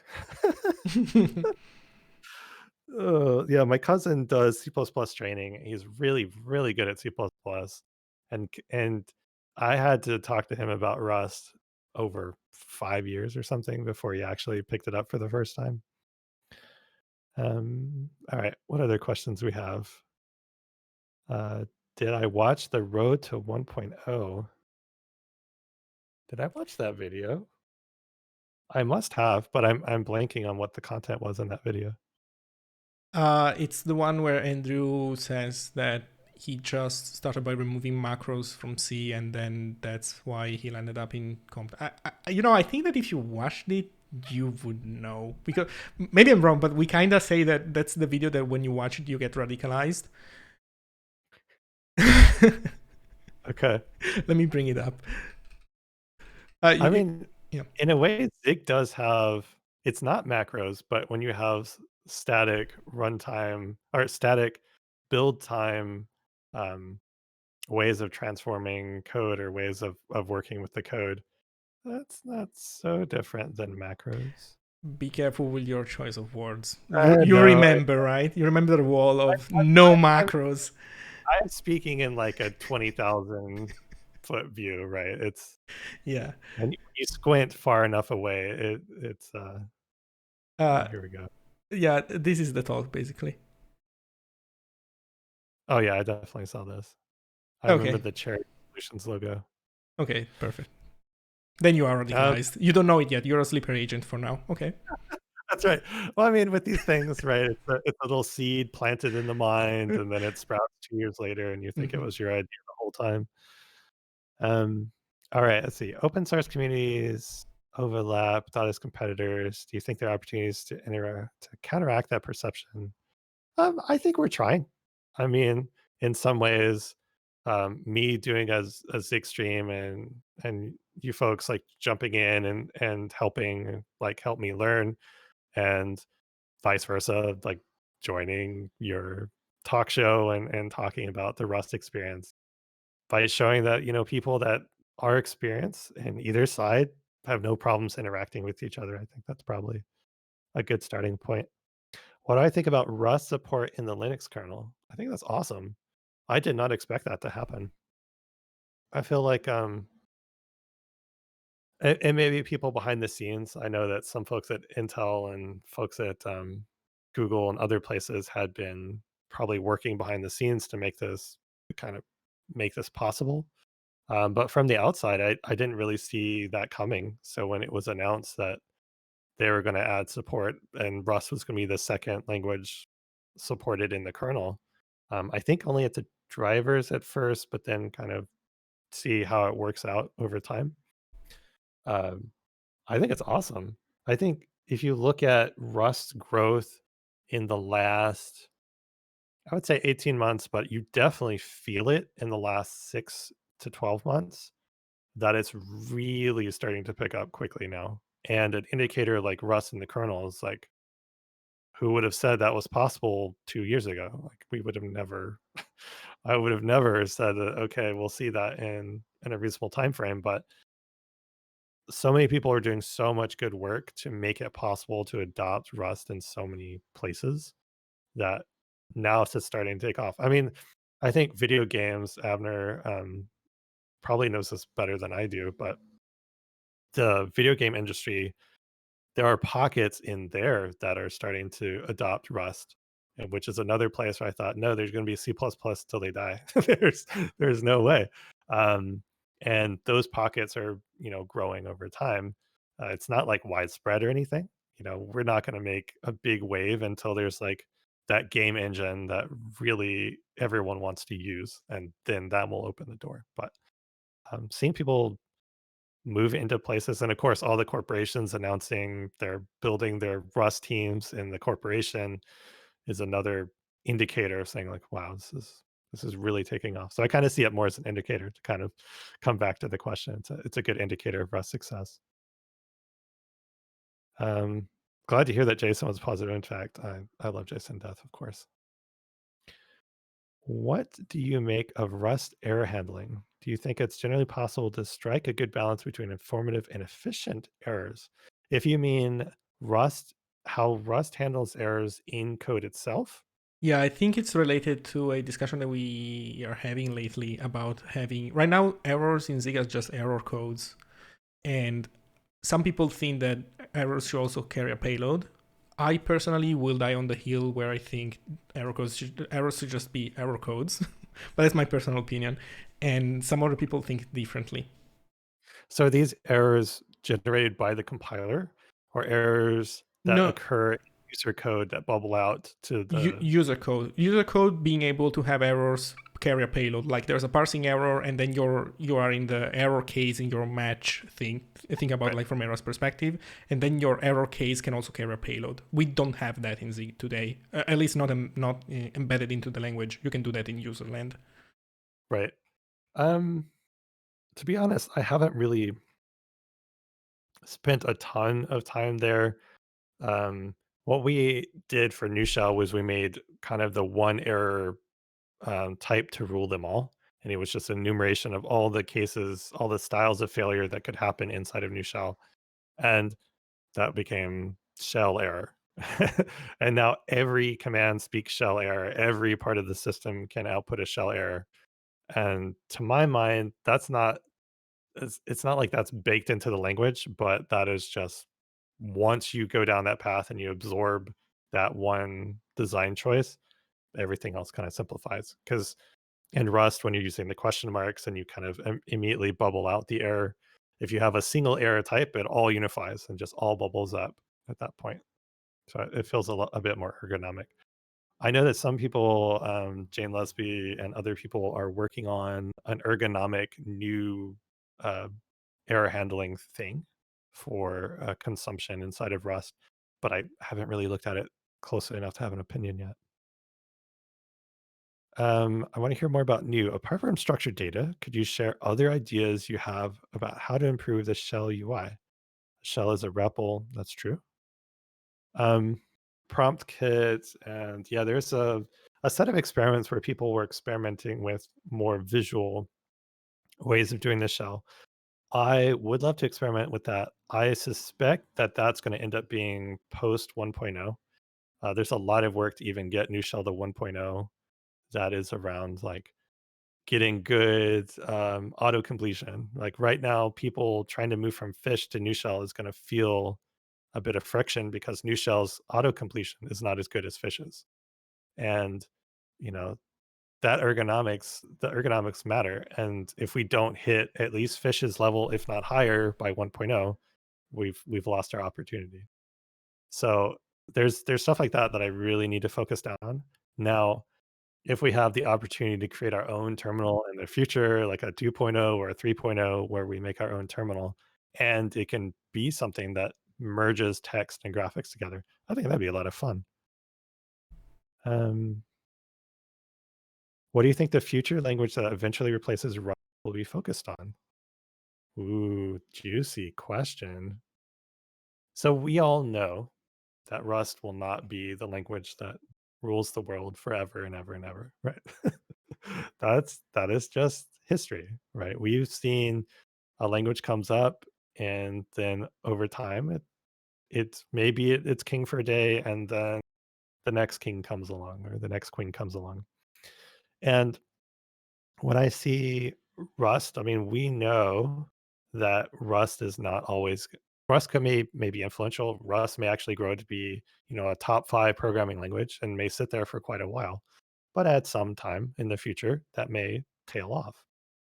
The kinds of stuff that I see replacing it um, would be some of the areas where Rust is currently weak, which is things like compile times, design time, types of things. If there is, this might sound a little speculative, but I mean, we don't know what the kinds of applications people are going to write in the future are like. So, say machine learning continues to take off, or say, um, we start really getting into virtual simulations and being able to describe, virtual reality is like really important, whatever it is. Um, this way of describing that new thing is going to probably take a new language that naturally fits inside of those new sets of use cases. So yeah, Rust is designed, but it's gonna in the future it's gonna design like it was designed for 2010, 2020, and it's 2050, and that's not what the world feels like anymore. And that's gonna show, just like it showed for C. What are some inspirations for new? I mean, I think things like PowerShell. Um, we all use like a variety of shells and a variety of programming languages come from a variety of places. So I have a functional programming background and um, programming language design background. So I feel like there's probably at least 15, 20 different projects and whatnot, if not more, that folded into new. New has a plugin system, yeah. Yeah. So you can design new plugins in any language, and then they can participate in the new shell language. So you can extend the new shell language in any language. There's a trick question in there for you, by the way. Hint, hint. Should you write one in Zig? Um, No, Rust. no, no, no. Well, continue answering. Feel free. I was just saying, can you? Seems like the next one. Can you imagine a project using both Rust and Zig together? Um, Possibly. So I just wrote an article about companies that are using Rust and Go. So they use Go for some things, they use Rust for other things. And we didn't see a lot in those companies. I know this is maybe was a cheeky question, but I'm giving you a serious answer. Um, Companies didn't do a lot of crosstalk between Rust and Go. They just used them where those particular languages were the strongest. And so in a single project, you may pick one language, but across the projects in your organization, you may have some in Go and some in Rust. And they just, naturally, if they're closer to the metal, they're going to pick the Rust. If they're changing a lot and they need to compile really quickly, they're picking Go. All right. And that was just one of the patterns that we saw. So I think that's probably going to be true too for Rust and Zig. Maybe there's going to be bridges that we can make in the future to make that interoperate better. But I think there'll probably be a natural time when you're picking up Zig because of one set of constraints is like very Ziggy, and then one set of constraints is very Rusty. Um, that'd be interesting, and because Zig isn't like it's continuing to mature, and the full story of you know what it means to be Zig is continuing to develop. So I guess it's kind of speculation because it's possible that maybe in the future Zig is what you're picking up for 80% of your tasks because the set of design choices really fit with a broader set of applications. Um, so yeah, this was the trick question. I know that you're tired, but if you can, maybe stick around a little bit for the next talk. I think it's going to be interesting. One thing, Cool. I think that you raise a very good point with Go and Rust. One thing that I have to say though is that probably there are probably a ton of reasons why there is this vertical slicing. Some things are Go, some things are Rust, and there is not too much interplay. I think it's also because Go doesn't really like much the CABI. It's like there is support for it, but I don't know. It Right. doesn't seem like a focus. I don't think so too. And yeah, I think that's probably true, which is why you don't see good crosstalk between them. Yep. Did we get all Cool. questions? Yeah, that's some good questions. Well, Jonathan, thank you very much. Sorry for keeping you this long. Sorry. No worries. Thanks for having me on. This was a lot of fun. Is there any final thing that you want to say before I finally let you rest? Um, I would just say keep going.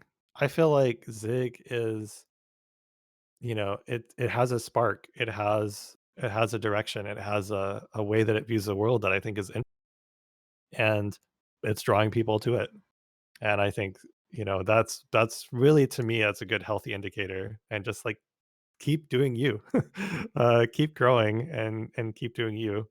And you know, I want to just like offer, if I can come on the show or whatever, but if folks want to reach out and say hi and have questions about anything I talked about in the stream or whatnot, and they have their own projects or Zig core folks want to reach out, I just want to leave the door open.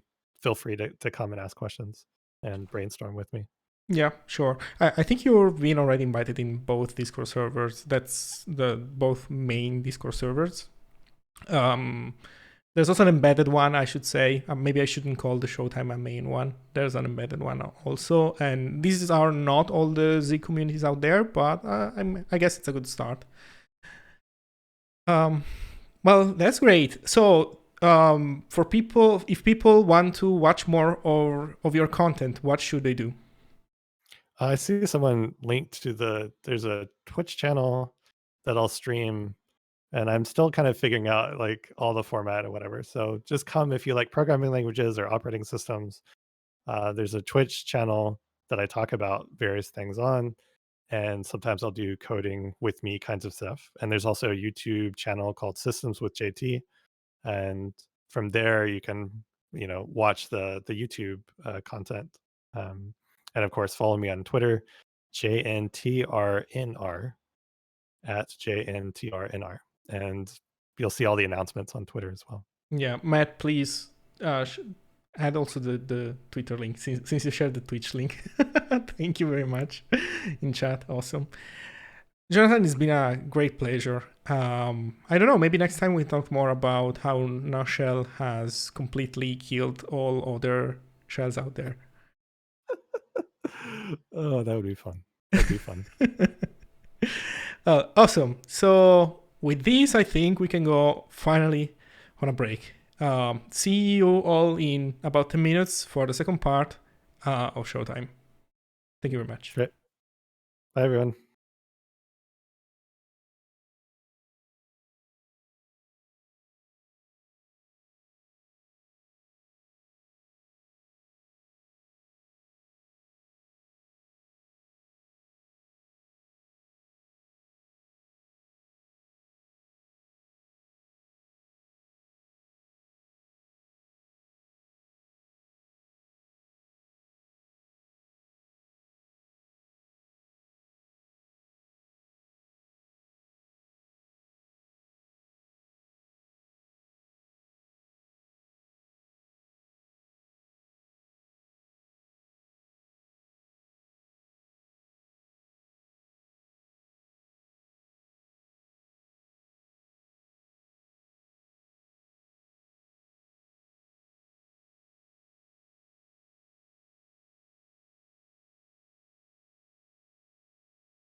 Okay, hello everyone. We're ready for the second half. I'll be super short since, as usual, I'm going overboard with the duration of everything. But there we go. It's Rock Solid Platforms in Zig by Lucas. You saw earlier a trick question about whether you can build a project that has both Rust and Zig in it. And turns out there is already an answer to this question. And I think that now Lucas is gonna show us. So Lucas, the stream is yours. Cool. So yeah, the talk is Rock Solid Platforms in Zig. This is the Rockbird and the Zig mascot. So let's just get into it. A little bit about me. This is the least interesting slide. So as soon as the sentence is done, I'm moving on. But these are the social links if anybody wants them. So this is what we're going to talk about. We're going to talk a little bit about what Rock is, right? So what's Rock? It's going to be mostly some hand waving at the syntax and just to get a general idea of like what it looks like. So you're not super confused by the time we get to the demo. And then before we demo, we're going to talk about how Rock uses Zig. And there's two sort of main ways. So let's go. What's Rock? Here's a useful URL that anyone can go to if they want to learn more. It's just going to link to another video with the original creator sort of talking about it and then giving an email where you can sort of reach out if you want to contribute. And so Rock is a pure functional programming language. It's built using Rust and some Zig. So thanks for the setup there. And then there's LLVM involved, there's reference counting, and the language is immutable, except if you have some data that's uniquely referenced, it's safe to mutate in place, and that will happen, which has good implications for performance. So let's look at a little bit of code. Rock has lists. Lists are more like arrays. You access with list.get, you update with set, right? And so on the right here, we have some code, right? And we're defining an add one function, right? Takes a number, returns a number. And you can see the lambda syntax here. We're just going to take a plus one, nothing too complicated. And then we have some data, which is just a num. And then we're going to some pipe syntax here. And the language is a descendant of Elm. So there's a lot of syntax similarities there, right? And so we're just going to pipe data to list.map. We're going to map add one over that. And then we're going to reverse the list. And then we're going to list.get one. So we're just going to get index one, which technically there's no point in reversing the list anyways, because one is the same. It's an odd numbered list. But yeah, that returns a result. And so we can pattern match on that. And we'll sort of talk about pattern matching a little bit. Rock also has records, kind of look like JavaScript records, supports punning. You can pattern match on exact values, and there's optional fields. And so this is what some of the code looks like for working with records, right? Have a variable, and then we're creating a record mascot with a name field and an email field. And then we have sort of update syntax, which deviates a little bit from Elm. And then we have some field access, mascot.name, and then a sort of cool way to do some field access with the list.map there. And then we have tag unions, which are pretty much like algebraic data types, but like they do more stuff. They support exhaustiveness checking. There's pattern matching on them, right? And they don't need to be declared before they're used. So there's some similarities between polymorphic variants and OCaml. They're not the same, but feel similar sometimes. And so on the right here, you have at the top a cons list. It's a very standard little algebraic data type. So that's us using a tag union as a traditional algebraic data type. And then lower, you have some more fancier kind of usages where you can kind of compose them and like the errors merge. So you have like this file open error, right? And notice that the A is at the end of the brackets, not being used in any of the constructors, right? So in file write error, we can actually have a whole nother tag union kind of be that A, and then all of these constructors kind of merge into their own tag union, which is file write error. So that was just some brief syntax so that people aren't completely confused when we demo, right? So how do we use Zig, right? So a bunch of the built-in functions in the standard library are written in Zig. And the way we do that is we will compile the Zig code into LLVM-IR. And then on the Rust side of things, we're using a library called Inkwell. And then we'll sort of stitch everything together like that. And then another way you could use Zig with Rock is this sort of has to do with the way Rock is designed. And so Rock programs are always going to have sort of two parts, right? An application and a platform, right? And platforms are sort of how I/O is done in Rock, because otherwise the Rock language doesn't have any I/O, right? It's always provided by some kind of platform. So let's talk a little bit about apps and platforms, right? So as a Rock application author, you would pretty much only ever write in Rock. I mean, it's up to you, but you only need to write in Rock is the point. And then platform authors will likely use some kind of systems level language. Could be Rust, could be Zig. That's why we're here. And it could be C. As long as it speaks the C ABI, it should be fine. And then they'll probably write in a little bit of Rock too to expose sort of nice API from the platform. And so what the compiler does is it'll compile the Rock code and then link a pre-compiled platform together. So it's not like FFI or anything like that. And then, every Rock application must have exactly one platform, and we don't provide a default platform. One must always be picked. So let's just demo now. Just look at some code. Cool. So I already have open here, like it's kind of like an example of what a sort of Rock application would look like, right? And then you kind of have like the main here, which would be like the Rock application entry point. And then conveniently located, we have a platform folder adjacent to that. And we're going to start there and then work our way up. Right. So the first thing you kind of see here is this package config.rock. And this is sort of just like the configuration file for the package, right? And so you have a name for it and then requires. And this is pretty much saying the application needs to provide this to me, the platform, right? Some exposes, we're not using these packages, and then we happen to import task from the task module, which is right here in the platform. And then this is some wiring together. We're not going to look at this too much right now. We're going to focus more on effects, right? And how we implement an effect or some IO in Zig, right? So this effect thing is provided to you by Rock. So that has functions like effect.map, effect.after, stuff like that. And so let's say we want a new effect, right? So whatever we define in here will be sort of injected into effect, and then we can use it in all of these other files like file.rock, path.rock, task.rock, right? So let's add our own, right? Let's do something for like writing to a file, right? And this is going to take like some string, which is probably going to be like the path. Or the file name, right? And then another string, which would be like the content of the file. And then it's going to like return some effect that's wrapping a record that just has like a sort of useful error code that we can then, as a platform author, pattern match on, and then return a proper error like tag union. Cool.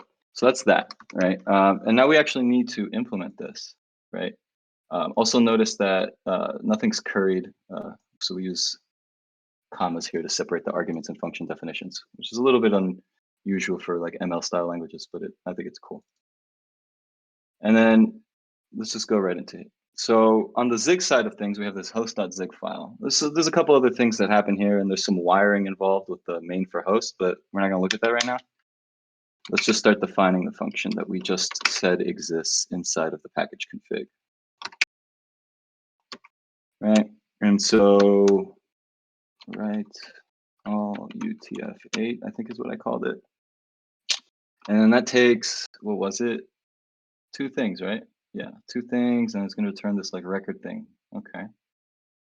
So let's do that. So I don't know, file path. And then that's going to take like some rock stir thing. And then we have like the content. It's going to also be some rock stir thing. And so we need the calling convention to be C.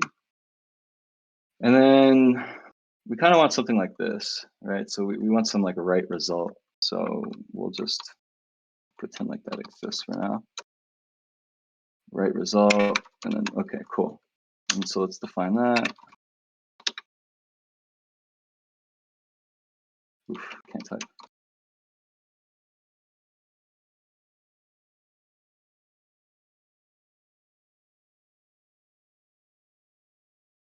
All right, cool.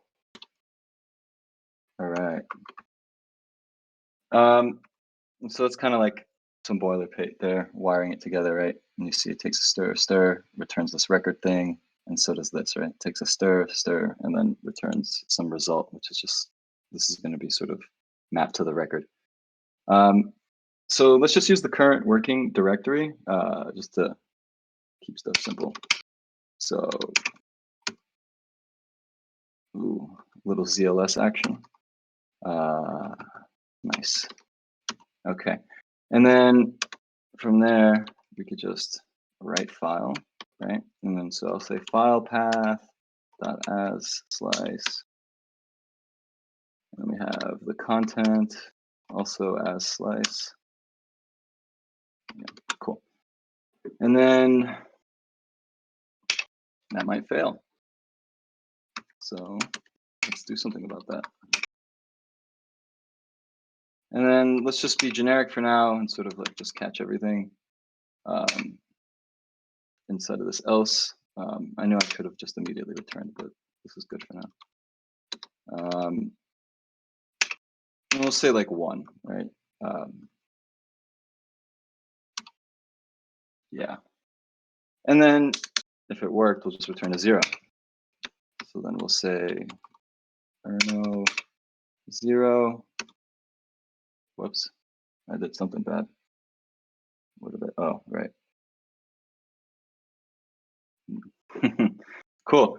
So that's that, right? And then that'll pretty much get wired together and sort of represent this, right? And so now within these rock files, I'm allowed to reference this function from within the effect module, okay? So let's actually use it now, right? So let's go to file.rock over here and let's start implementing it, right? So this one, we don't want to name it the same thing. So let's just get rid of all. And then this is going to take a path, take a stir, and it's going to return some task thing. We don't really care, so it's like returns void pretty much. And then we have some file write error, right, which already kind of exists in this file, like up here. I promise. Here it is. Right, and this is using like the tag union stuff. There's some cool tag union merging going on here. And so you see we can kind of put another one in there, right? So we'll kind of make up our own on the fly here without defining it beforehand, right? And so that would be like, I don't know, maybe a bad thing happened, right? And then it's open. Cool.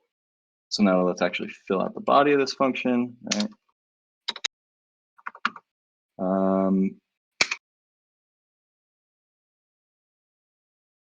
So take the path, take some data, which is the content, right? Arguments separated by commas. And let's use the pipe operator.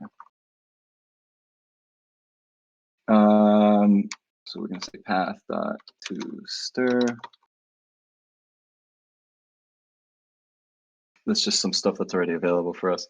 And then effect, right? So if you notice, we imported that, right? FX effect, right? So we could use it. And we had a name for it, right? That was defined here, implemented in Zig, and now we're going to call it in Rock.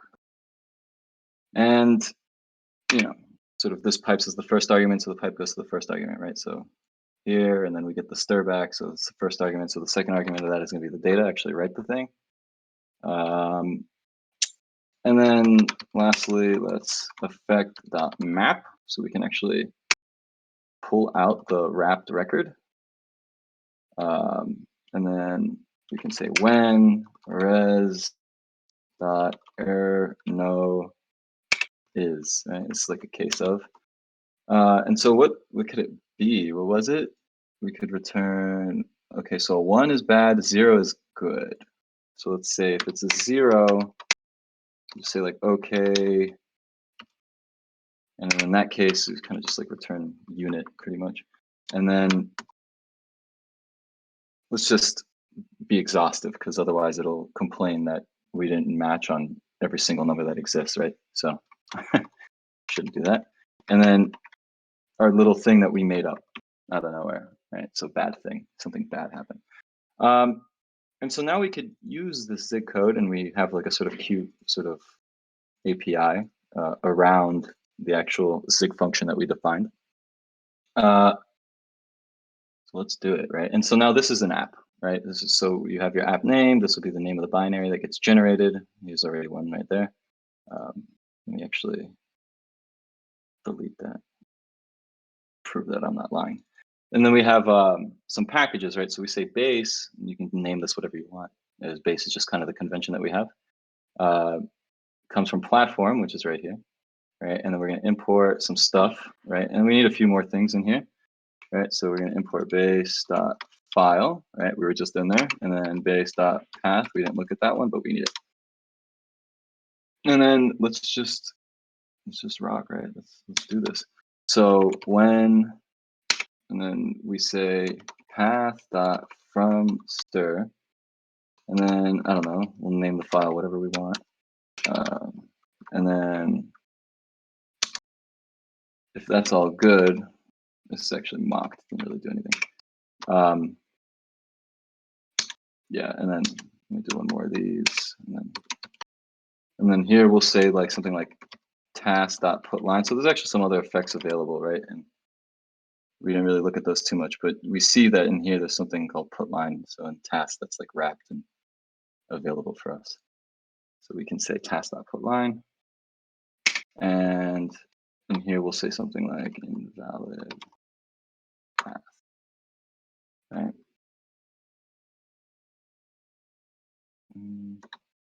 Okay, that's good. And then, so let's just, so we have this thing called like reverse lambdas. I don't really want to talk about it too much. Sorry, but they're just, it's not, it looks like do notation from Haskell. It's not though. So don't any Haskellers come after me, please. And then, yeah, so let's just kind of like update on what's going on as the program's executing, right? So we'll say like writing to a file. Cool. And then let's actually write to a file. Some more backpassing stuff, right? It's just a reverse lambda. That's all it is.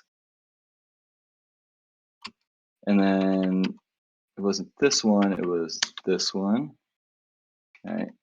And then, so at the path, right, we're gonna write, it's showtime.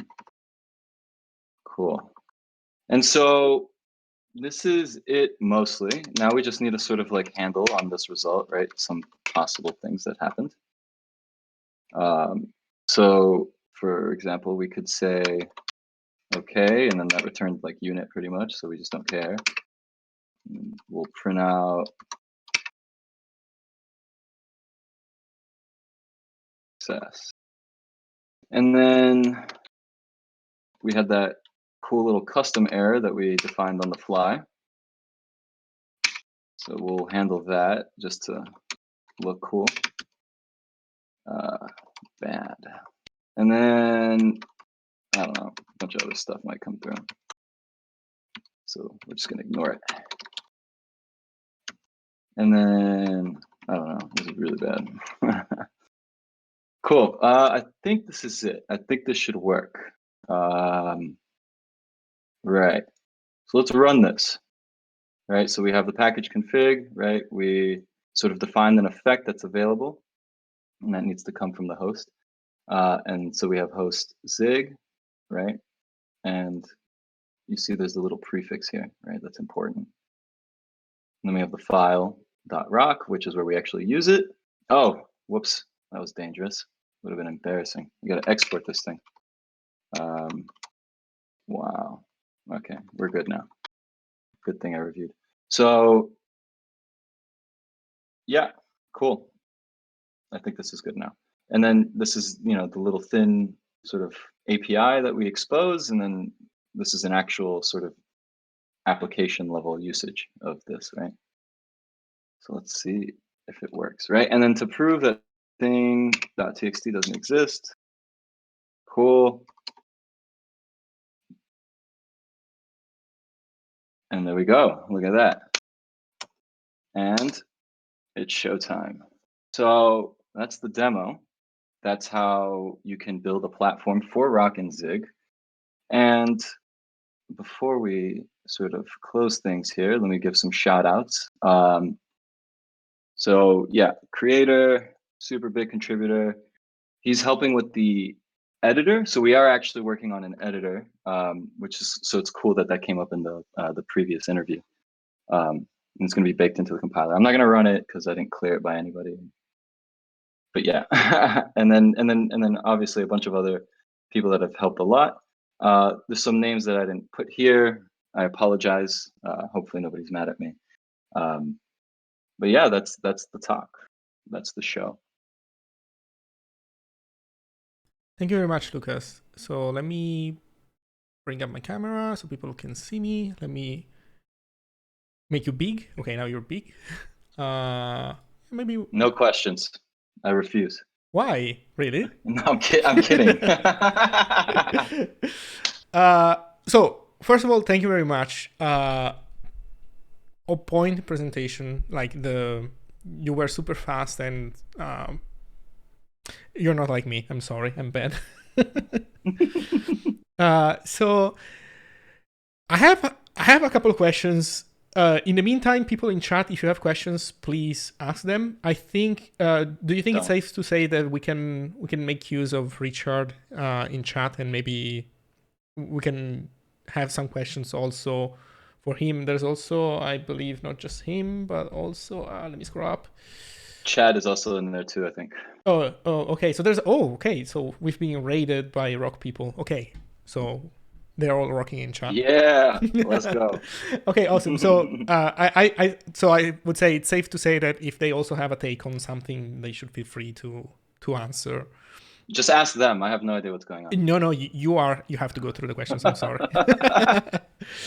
Okay, so okay, when people type questions, so how did you discover Zig? I don't know. I think it was late 2019. I just like super obsessed with languages ever since I learned like Haskell in college. And then, sort of the languages I was using professionally for like day job stuff was never really satisfying me, right? So I always just kept exploring. I was just like that dude on the team, like, hey, have you guys heard of this? Hey, have you heard of this? And everyone's like, okay, cool, but we got to get some tickets done, So I just always had this sort of like natural attraction to like learning and looking at different languages. And then, you're always just curious, like, okay, like Rust is cool, but like, is there more? Like, what if I want to get even closer, right, to the metal? Not that you can't do that with Rust. I'm not trying to slander anything, right? But you sort of get curious, right? Like, what else is possible? And I think I saw like a video. No, I was on Reddit just like looking for systems languages, and somebody like replied in a comment, like, "Oh, there's this Zig thing." I was like, "What's this?" I clicked the link. I saw the website. I was like, "Okay, this is cool. Like, simple website. I like this." Learned the language like in a day, which I also really liked about that. I think there's a lot of power in sort of having a language that's really easy to learn really fast. And then that was that. I didn't touch it for a little bit, and then I was like, I kind of saw some streams and videos from Andrew, of course, right? And I was like, this guy is amazing. Like, he's hilarious, he's cool, and I like this project a lot. So I'm in, right? And I sort of really bought into it after seeing Andrew. And then I was like, okay, let me build a little thing. So then I built like a little like Lispy like calculator. It's on my GitHub. Just to like have some skin in the game. And if anybody asks, it's like, no, I built the thing, trust me. And then, but it's super simple, and don't look at the code. You'll probably, I'll get embarrassed. But that's pretty much how I found Zig. So, and this was all like late 2019, early 2020 for me. And then just sort of being in Discord and following along. But yeah, that's sort of my intro story to Zig. I see. And one day you joined voice chat. One day I joined voice chat. That's right. That's right. And then it was cool actually. I don't regret that. That was nice. Everybody was nice. Everybody was welcoming. And I wouldn't be here if I didn't randomly join that voice chat. So yeah. Awesome. I guess I should ask you also, like, in a sense, the inverse question, like, how did you discover rock? So I had my own ideas for a programming language, right? Very naive ideas. I'm not in any way super talented at this stuff, right? I'm trying to get there. So I was talking to my friend Brandon. He actually is the maintainer of Ellie app, the sort of web-based editor for Elm. He didn't create it. It was, I think Luke, handed it over to him to maintain. I forget the exact details, so apologies. But I was sort of ranting to him, right, in text messages, like, "Oh, I want to do this, and it'd be cool if I did this, and it'd be cool if I did this." And he's like, "Oh, did you know that, Richard's building a language?" And I was like, "What do you mean? Why don't I know about that?" And so he gives me a YouTube link, right? And the YouTube link is linked at this website. So go and please check that out. And he gives me this YouTube link, and I watch it, and I'm like, "Oh, this is really cool." And then at the end of this talk, that's linked here, he gives you an email address that you can reach out if you want to try it out and sort of participate. The repo is currently private, mostly to avoid virality, and there's still a lot to be done. So we want to just make sure stuff is nice and ready before the masses come to it, if they do. And so I emailed that email address, right? Sort of gave him a speech about my useless ideas and how I'd like to sort of be mentored and learn from everybody involved with the project. And he's like, "All right, come right in." So I get added to the Zulip, and then from there, I just kind of kept harassing everybody for like help with my pull requests, right? And it's just like one pull request led to another, led to 40 of them now. I don't even know. And so, yeah, sort of everyone does a lot of pairing, and it's just been fun. Everybody helps each other out a lot. I was mildly familiar with Rust. I mean, I knew what it was for quite some time, but I'd never built anything serious in it. So, there also was some learning Rust as I sort of participated more and more.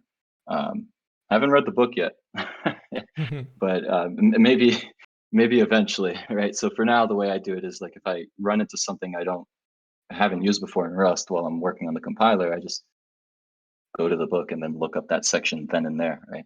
Which is actually something I think Togglebit recommended people do, right? Don't even waste time reading the whole book. Not that it's a waste of time, but like, just start using something and then like look stuff up as you need it, right? But yeah, that's how I got involved in Rock, right? I sent an email to an email address and they were nice enough to let me participate. Interesting.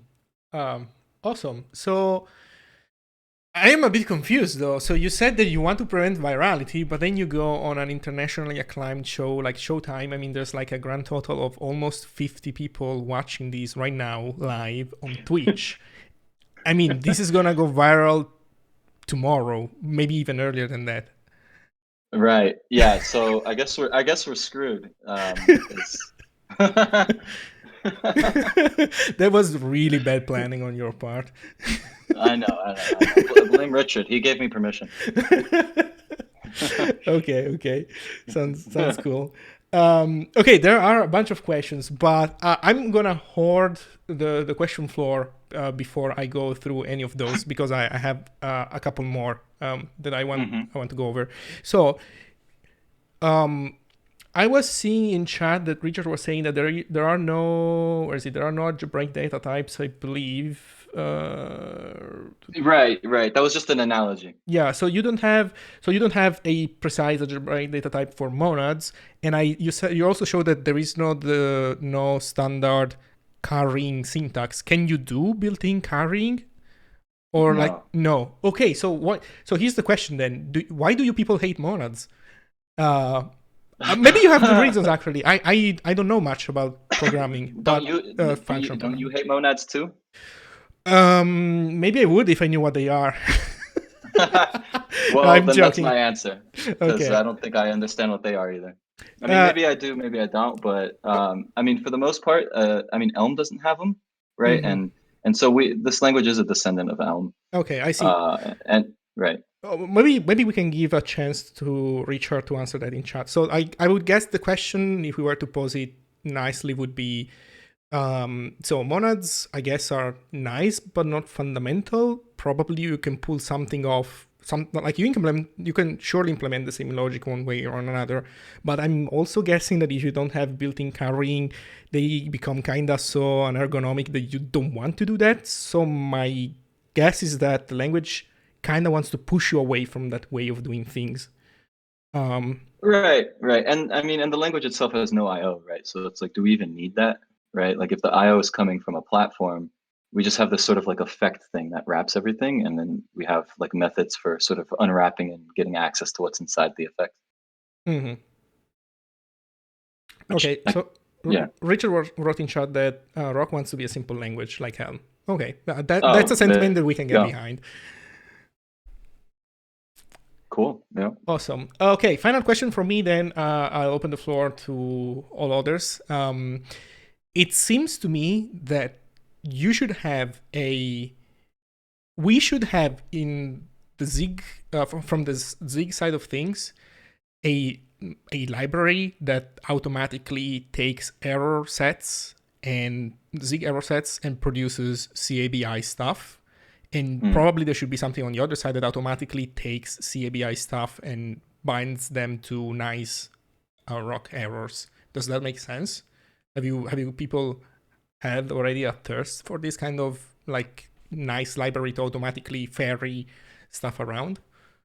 That would be cool, especially in the example I just showed, right? So, because we do some kind of like catching here, right? And so, like, you know, we do have like the error dot stuff. So it'd be cool if like there was just like a one-liner that can convert the whole set to something that's like understandable on the other side. Mm-hmm. If that's what you meant. Yeah, that's kind of what I was going for. Yeah, we haven't dug into that, but that would be cool. Awesome. Okay, let's see the questions. Yeah, I can't see chat, so you got to ask them. Yeah, no worries. That's so with interviews, the person interviewed can see chat, but I think when with talks it's easier if I do that for you. So why write a platform in Zig while everything else is in Rust? What's in Rust? The compiler? Yeah. Is that what you mean? Yeah, I mean the rest of the Nah, language is implemented in Rust. I don't know. Like, it doesn't matter, right? It's the CABI. It doesn't matter what you write in it. That's a good point. I don't know, right? Like, I don't know. Maybe you don't like Rust, so you're not forced to use it. Or maybe you have some. I don't know. Maybe you want to write the world's fastest HTTP server in Zig and expose that as a platform, right? So I don't know, and that's kind of the point of having the platform be swappable, right? If you don't like it, you could just, I don't know, you can write one in Rust, you can write one in Zig, and Right. so maybe that, I don't know. I'm not trying to avoid the question. It's just I'm not sure the question is like. I think I understand the So point. like, right. I think I understand what you're trying to say. Like, the point is that maybe like the reality is that platforms are not an integral part of the language. The point is that they're swappable. So not everybody is going to write platforms, but writing platforms, it's not something entirely up to the core core Rock maintainers. Right. I tomorrow can write my own platform and I use whatever I want as long as it can do CABI. Exactly. So I don't know, right? Yeah. So in terms of why would you use like Zig versus Rock, it just depends on what your constraints are, what setting you're operating in, right? Okay, let's see. There was another question about, is this aimed in the same space that Haskell is in too? Is it slightly different? Maybe somebody answered this one. Do you want to give your opinion on this? Well, I mean, yes, in the sense that it's a general purpose programming language. Mm-hmm. No, in the sense that we're not particularly interested in being like academically pedantic. Okay. right? Yeah, and that's not to throw shade or anything like that. Haskell's a perfectly fine language, but yeah, it is general purpose, right? So ideally for anything. Okay. Yeah, there was also an answer by Chad. It's pretty fast too. There was an answer by Fast. Chad that was in chat, and I think maybe it's worth repeating that the idea is that it's more flexible if you can swap in and out platforms. I don't think you can do that with Haskell, right? Fair enough. Yeah. Yeah. Absolutely. Yeah. So let's see. Is WASM supported? Like compiling like Rock to WASM, Mhm. like or like running the Rust compiler, the compiler that's written in Rust as like WASM. I think it's about writing a Rock application like what you just wrote, but like as a WASM module, and then have it run in WASM time or something like this. I mean, we do use LLVM, so I mean, maybe there's like some way to like rig it together, but it's not like anything we've tried yet or anything like that. Well, maybe I can answer this question as an outsider. I guess you can totally write your own platform layer that implements WASM stuff. You can compile to WASM bytecode through LLVM.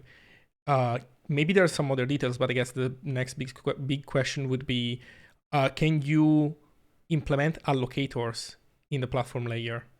I would assume yes, but you didn't show this. So if you see this tab here, Yeah. there's some conversation around that, but that's all some fresh ideas. So I'm not going to open that right now. This actually accidentally opened right now. So there's some talk about the host controlling memory allocation, which would probably play really well with Zig platforms actually. But I think these are all fresh thoughts. Okay. It's not like off our radar. It's definitely on the radar. Not that we're going to do it, but it's in discussion. Okay. Yeah, makes sense. WASM is a bit of a peculiar platform. Andrew said, what is it? You have a badass tattoo. Which one? Oh, the neck tattoo? Yeah. Yeah. Nice. Thanks. I also have like hand, forearm ones. Thank you. So this is another question by Andrew. Other than 8218, which I don't remember which issue that is, what are some things that we could improve on Zig's end to make Rock development smoother? So let me go find out which issue is 8218 because I don't remember. I think it might be the compiler RT issue. Though that seems super old though. It might not be at all. I think you're totally right. I have compiler RT. Cool. Yeah. So it is that one. I don't know. I honestly can't think of anything. I think Fulkert might actually have some suggestions because he's in there a lot, sort of heavier. But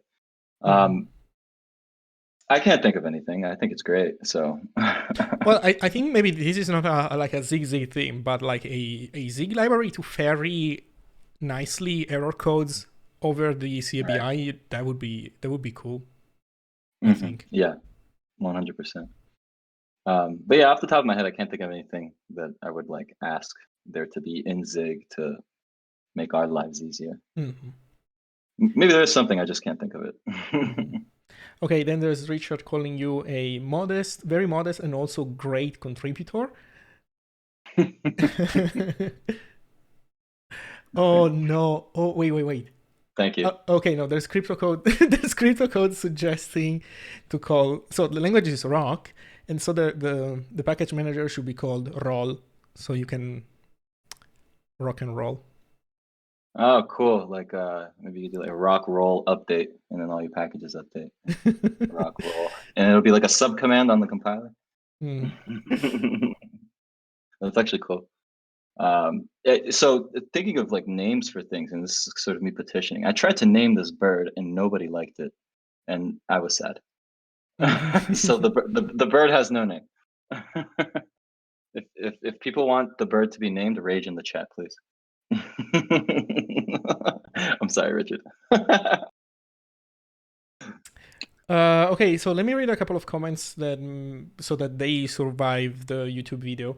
So we also use Zig in the compiler itself to generate code for your built-in functions, like list.reverse and such. Right. So Yeah, exactly. okay, so Zig is also used there. Well, I'm curious to see then why are those not in Rust? Not that I'm complaining. Just Right. curious. So the reason is that we would have to do it in Inkwell, right? So it's like we have to generate the LLVMIR and we use Inkwell for that. And actually just writing the logic for what gets generated in Zig is way easier to read Mhm. than some sort of like Inkwell DSL. Inkwell is a great library, but just a plain programming language is a little bit easier to read. So it's like we can see like in Zig, like, okay, this is going to turn into this LLVMIR versus like, some like Inkwell, like builder dot like build aloca, build store, right? And then it's not as sort of, I don't know how to describe it, but it's just easier to read in Zig and then turn it into LLVMIR. And then we hook it back into the Rust side with Inkwell and stuff like that. We'll just call bitcode functions. Mm-hmm. Right. Okay, these were messages from Folkert. Chad also said, I think this is an interesting comment. As I sometimes think of it, there's a whole gradient between code that I wrote in this one spot and the programming language itself. So these two being the two opposite ends of the spectrum. And with framework and external package and module being intermediate values. And Rock is carving out a new level, kind of in between programming language and framework, and calling it a platform. Mm-hmm. Mm-hmm. That's really cool, actually. That's a good way to describe that. Yeah, I think it's interesting for portability reasons. I think it's a very different take compared to what Zig thinks of portability. Like in Zig, you compile everything down.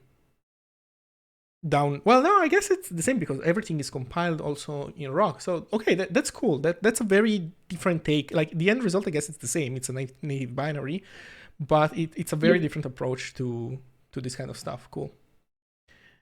Yeah, and then we have some cool sort of like sort of optimizations, right? The reference counting comes from this paper, Counting Immutable Beans, and then there's actually Coca, and there was a paper they dropped in November 2020 for Perseus, and Folkert actually read the paper and took some stuff from it, and so that's in Rock, I think, already. And that has to do with the in-place mutations, right? So if you have some unique reference to some data, it's actually safe to just mutate the thing in an otherwise immutable language, right? So it seems like we're getting some good speeds from that too. Okay, sorry, I'm reading down stuff. There's a bunch of discussion since there's so many Rock people in chat. I just want to make sure that those survive for the YouTube video. Sure, yeah. Okay, so apparently Richard has been radicalized too. He says in this comment, I didn't realize it until recently, but yeah, you can control malloc and free from the platform, and that's the Zig bug in your brain now. You can't escape from it.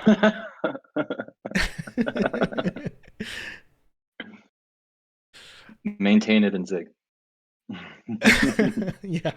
So, okay, so the language will include the package management features rather than having a separate package manager. I think that's a great idea. Oh, also like Elm. So Elm does that too. Okay, that sounds awesome. Okay, question. Do you think it would be a reasonable use case to use Rock for a video game with the platform layer being the game engine and Rock code having the role of a scripting language that that a scripting language would traditionally have? Yes, absolutely yes. Right. So yeah, you could write the whole game engine and all of the sort of performance critical parts as a platform, and then expose, right, like a sort of a much nicer, cuter API from the platform. So then you have a game engine platform now, right? And for Rock, and then you could just use Rock, which is much more higher level, to sort of call into all of these sort of underlying platform functions and features. So yes, absolutely yes, and hopefully, I would like to see that sort of be like a nice, robust sort of corner of the community in the future. Yeah, that's very interesting. Oh, oops, I did a mess. Yeah, that's very interesting. I People are also kind of comparing this way of doing things to Lua and Tickle, which I think is another interesting thing. From my perspective, are you familiar with Lua or Tickle? No, but how does that work? Like, are they like linking like object files together, like, and just No, having it all run as one binary, or is it like FFI? yeah, no, they're not precisely linking everything together. I'm not super familiar with Tickle. What Tickle is insanely dynamic, so whatever it does, Mm. it's insane. But I can tell you about Lua because that's what I have more experience with. Lua, generally speaking, gets embedded into other systems, like Redis has Lua, Nginx has Lua in it, and I think also games maybe from Bethesda has the game scripted as Lua. And the idea is that Lua specifically runs in a virtual machine. So Lua gets compiled to bytecode and the virtual machine runs the bytecode. So it's platform independent. And you have Oh, the virtual machine being specific to the cool. to the machine. But if you forget for a moment the implementation details, the idea is that the role that Lua has in games, more specifically, apparently World of Warcraft also uses Lua. So the idea is your you know what? Let's talk about Fallout maybe and Bethesda games. Like in Bethesda games and Fallout, you have a complex storyline and you have a lot of high level stuff that doesn't necessarily have to be written in C. You can script it in Lua Right. where it's much more easy to make changes over time and do stuff. And the idea is that then Lua becomes the control plane in a sense, like sits on top of everything. It doesn't have to be amazingly performant. Sure, there are trade-offs to make, but the idea is that it's not doing the heavy lifting. It's not like computing, I don't know, lightning and stuff and collisions. Mhm. It's just driving the super high-level mechanics. And I think that people were describing Rock as having potentially a similar role in game development, with I guess the difference that by virtue of being a functional programming language, maybe you could pull off certain types of speed improvements that you cannot pull off with Lua. Although Lua probably, I'm just throwing these ideas around. I have no idea how much of this is concrete stuff, but Lua, generally speaking, is people like to embed it because it tends to be very lightweight. That's why people like to embed it. It's a small language. It doesn't have a Right. lot of overhead, but at the same time, you can have mods in uh, um, in Fallout and stuff that completely destroy your game performance, and Right. that can also happen with Lua. So maybe there are some things that can be pretty cool if you, instead of bailing out of native compile speeds just to have a nicer scripting language, you could still have both. Like in a sense, it could be like you have your cake and eat it too, Right. because everything is Exactly. compiled, but it's also high level. I don't know. That's a cool way of thinking about stuff. Right. So I think that's a good observation and a good comparison. So because it definitely feels the same, but the implementation details are completely different. And because of that, I think if it were something like that were to be done in Rock, it'd probably be significantly more performant. And you wouldn't have to worry about like writing a Lewis script that slows the whole game down, right? Um, so so yeah, I think it feels similar, but uh, luckily the implementation is different, and it could Hmm. probably be better. So yeah, that's cool. That's a Yeah, great awesome. observation. I think there's another. I guess the very interesting part about all of this that comes to my mind is also that there are some moments where you want to deal with the machine. Maybe this is not a point of view shared by most people in the Z community, because I believe most people tend to have a more low-level systems programming point of view over things. They care about the machine and pulling and pushing the levers. But from a more general computer sciencey perspective that I think I have, to me it feels very intriguing, the idea that you are splitting what is stuff that has to deal with the machine and stuff that you decide that doesn't have to deal with the machine, and then you express in a pure functional programming language, which I think it's it's super nice. Pure functional stuff. It's super fucking nice when it doesn't clash with the problem of computational speed. But there are a lot of things that you can pull off with functional programming languages that doesn't really work with imperative stuff, and I guess vice versa. So I think splitting along that vertical is very fucking cool. Yeah, just like you said, having your cake and eating it too, right? Yeah. That's awesome. Let me think, is there anything else that I can read from chat? Okay, people are just discussing among themselves now. Awesome. They're discussing what? Yeah, they're discussing about the comments from before. It's fine. You know what? By the way, you can check out chat after we're done here. Don't worry, you're not missing out on anything. You can just pull up the VOD and read everything. People only have good things to say about the talk. Cool.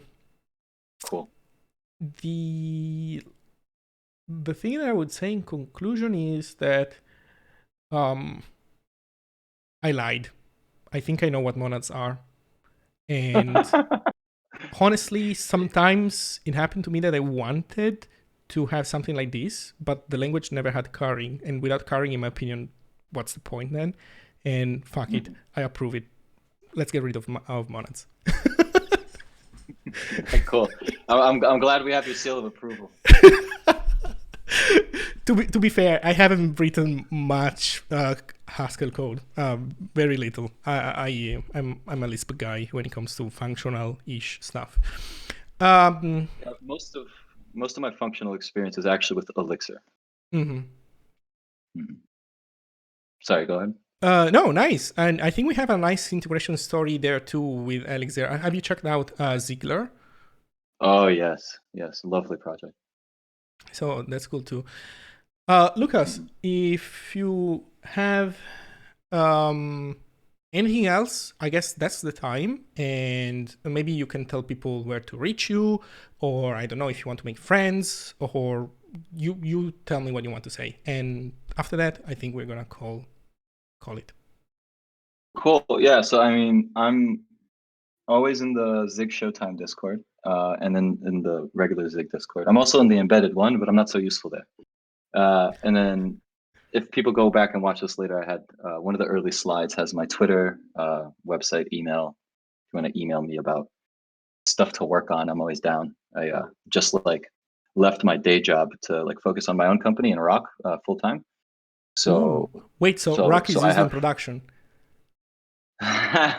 No. What? I'm No. not using Rock at my company yet, but the second I can, I will. Okay. Yeah. And then I put a slide up. I don't know if people can still see the slides right now. Yeah, they can. Okay. So there's my Twitter and GitHub and my email. Feel free to bother. You can message me wherever. Okay. Do you think you will be the first person to have an opening for a Rock job position? That would be cool. I don't want to arrogantly say hell yeah, but if I can, I will. And yeah, if I can, I will. Awesome. Well, Lucas, thank you very much. This was awesome.